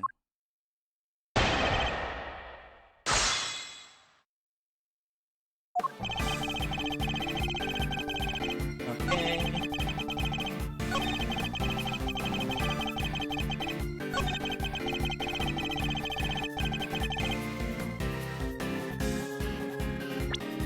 I mean, if we have proof that he did switch it, why don't we just look at the gun? Objection! That'll be simple.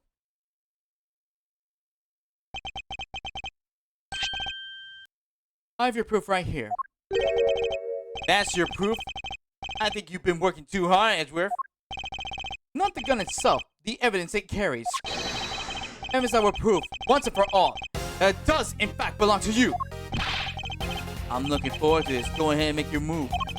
What's about coming to play? The rook? The bishop? Nah, pawns, surely. The evidence the gun will prove takes the form of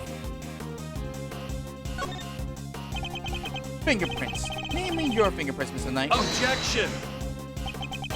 My prints? Of course my prints are on the gun. You handed it right to me when you gave up the evidence. How could it not been there? Objection! What if I tell you there were prints on the part of the gun that you shouldn't have touched at any point? What? Where? You can't prove that. Oh, but I can.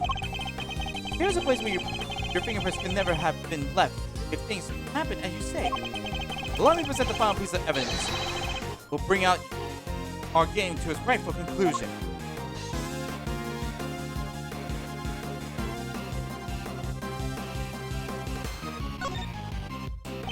This is the laser sight. Can't be lying with the target to make it aiming a bit easier. Yes, all that is certainly true. It's just like you see the rest of your target realizing that they're in your sight.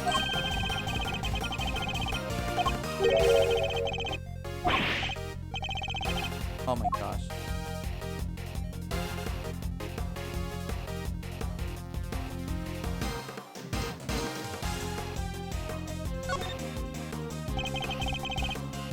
Oh, not the. Oh. Oh my gosh, I already. Let's look at the rounds. Here. Look closely at the cylinder. 2 bullets fired, but where are the prints we're looking for, sir?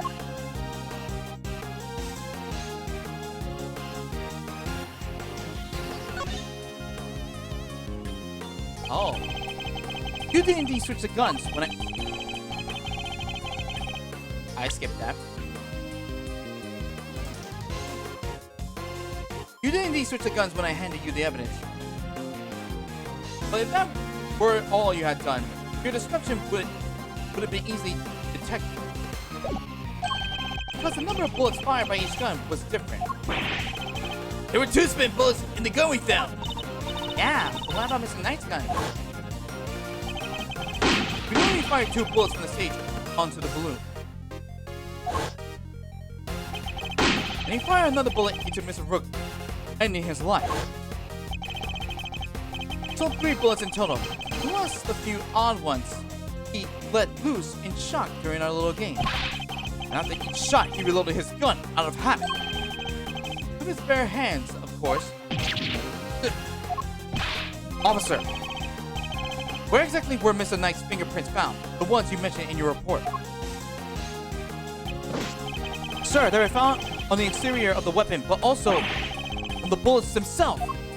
I'm not sure they could have gone there just from me handing you the evidence, Mr. Knight. That's... And there we have it. Proof that you did indeed switch the guns. This gun, the one which fired the bullet that killed Mr. Rook, is yours. And in taking his life, you are the true assassin.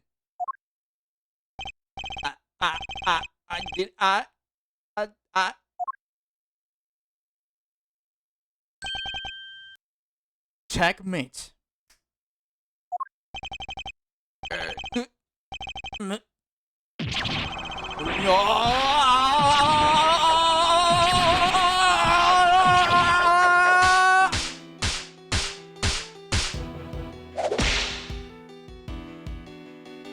I'm Nick. I'm paralyzed now. I was going to be the new chief of security. That bastard Rook.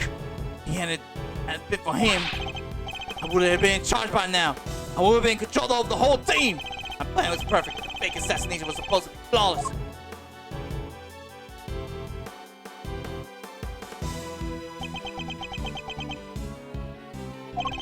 Let they come shoot. Right away, sir.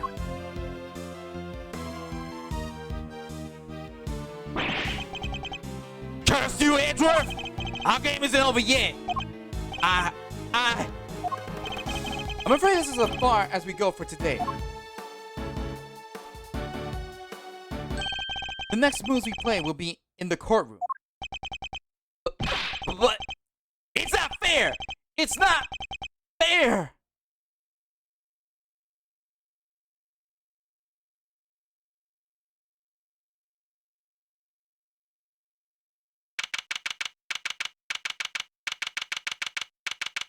By 12 p.m. Gosh, if only that happened, if only this was an hour ago. It's now... My clock is 3 minutes apart. An hour and 3 minutes apart from the time on screen. Mr. Edgeworth, I owe you a debt of gratitude. You exposed a murder within the ranks of my own personal guard. I will not soon forget that. As a reward, I will give you a special power morpher who will transform you into the Power Rangers. He's suddenly very presidential again, now that we're back outside the plane.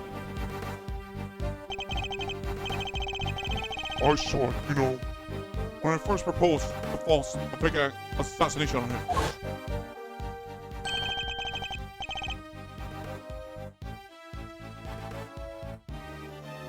You want me to handle it? Not Rook? Rook refused. I can rely on you, can't I? Of course, sir. You can count on me. I'll put together a plan that can't possibly fail. And he'll play his part like a pawn he is. The hatred in his eyes was plain to see. He despised poor Rook. I was not entirely comfortable about moving forward with Knight in charge of our little deception. And looking back, I think he sensed my discomfort. I can't help but think I played a part in his decision to end Rook's life. Mr. President, none of this would have happened if you hadn't plotted to fake an attempt on your own life. That was your crime. And it is a crime you will have to live with. You're right. I can only apologize for the part I played. I will no doubt be made to pay for my actions in one way or another. But I thank you nonetheless. You saw the red of Rook's demise, and for that, I shall be eternally grateful. I'll be here in your country for a while longer yet. But when I have returned home, perhaps you will visit us in Zengfa. You will always be welcome.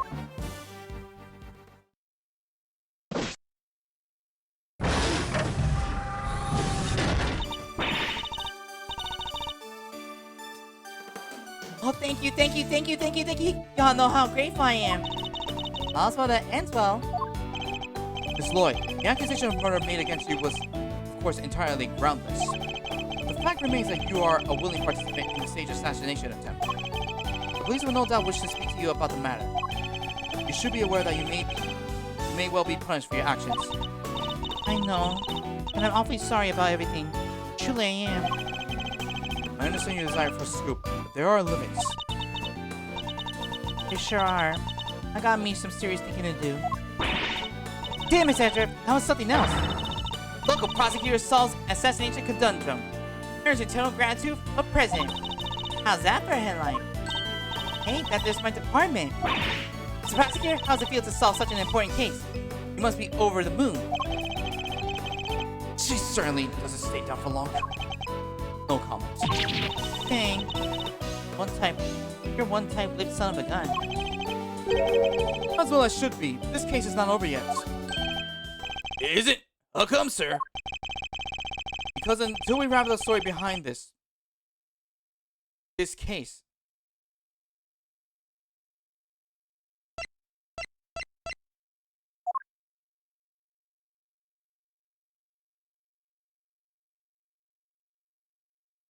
I don't know.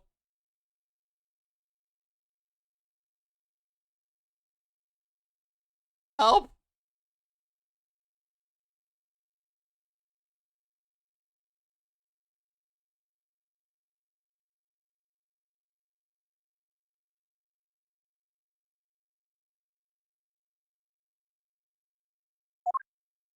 I think it has to be the card, because I think it's only one. Take that!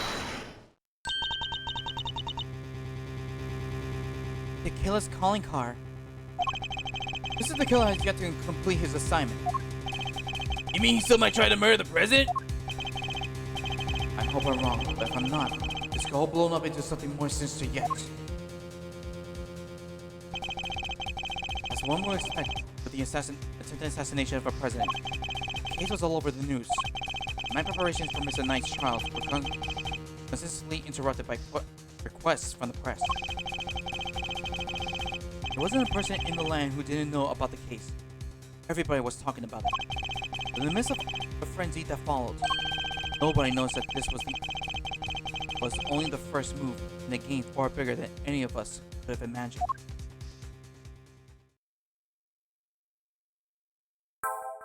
Ah, that is it.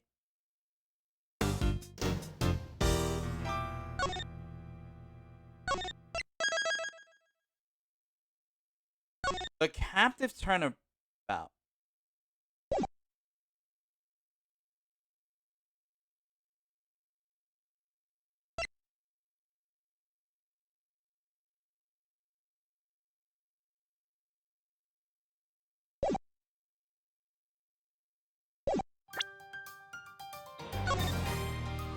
Oh man, who would have thought that took a long time?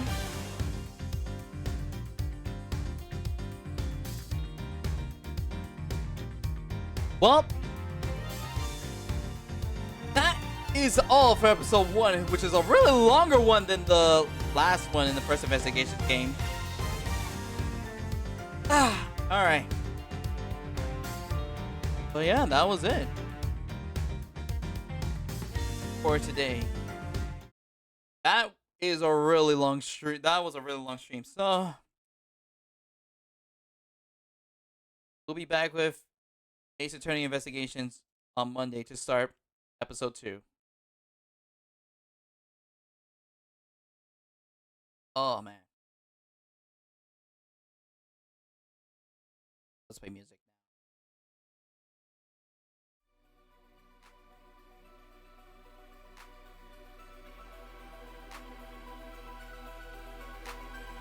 Alright. Thank you all for joining. It was so much. That was a long stream. I had to. might have to like twist so my spine can be good. Oh man. Okay. That will be about it for today. Again. Thank you all for joining. Until then, I'll see you all on Friday for more, where we come back to Echoes of Wisdom. Yeah, Friday we'll be back with Echoes of Wisdom. Until then, be sure to follow me on socials, and I gotta subscribe to my VOD channel because I gotta upload the VOD now. It's way past the time for upload. But yeah, that's about it. Goodbye.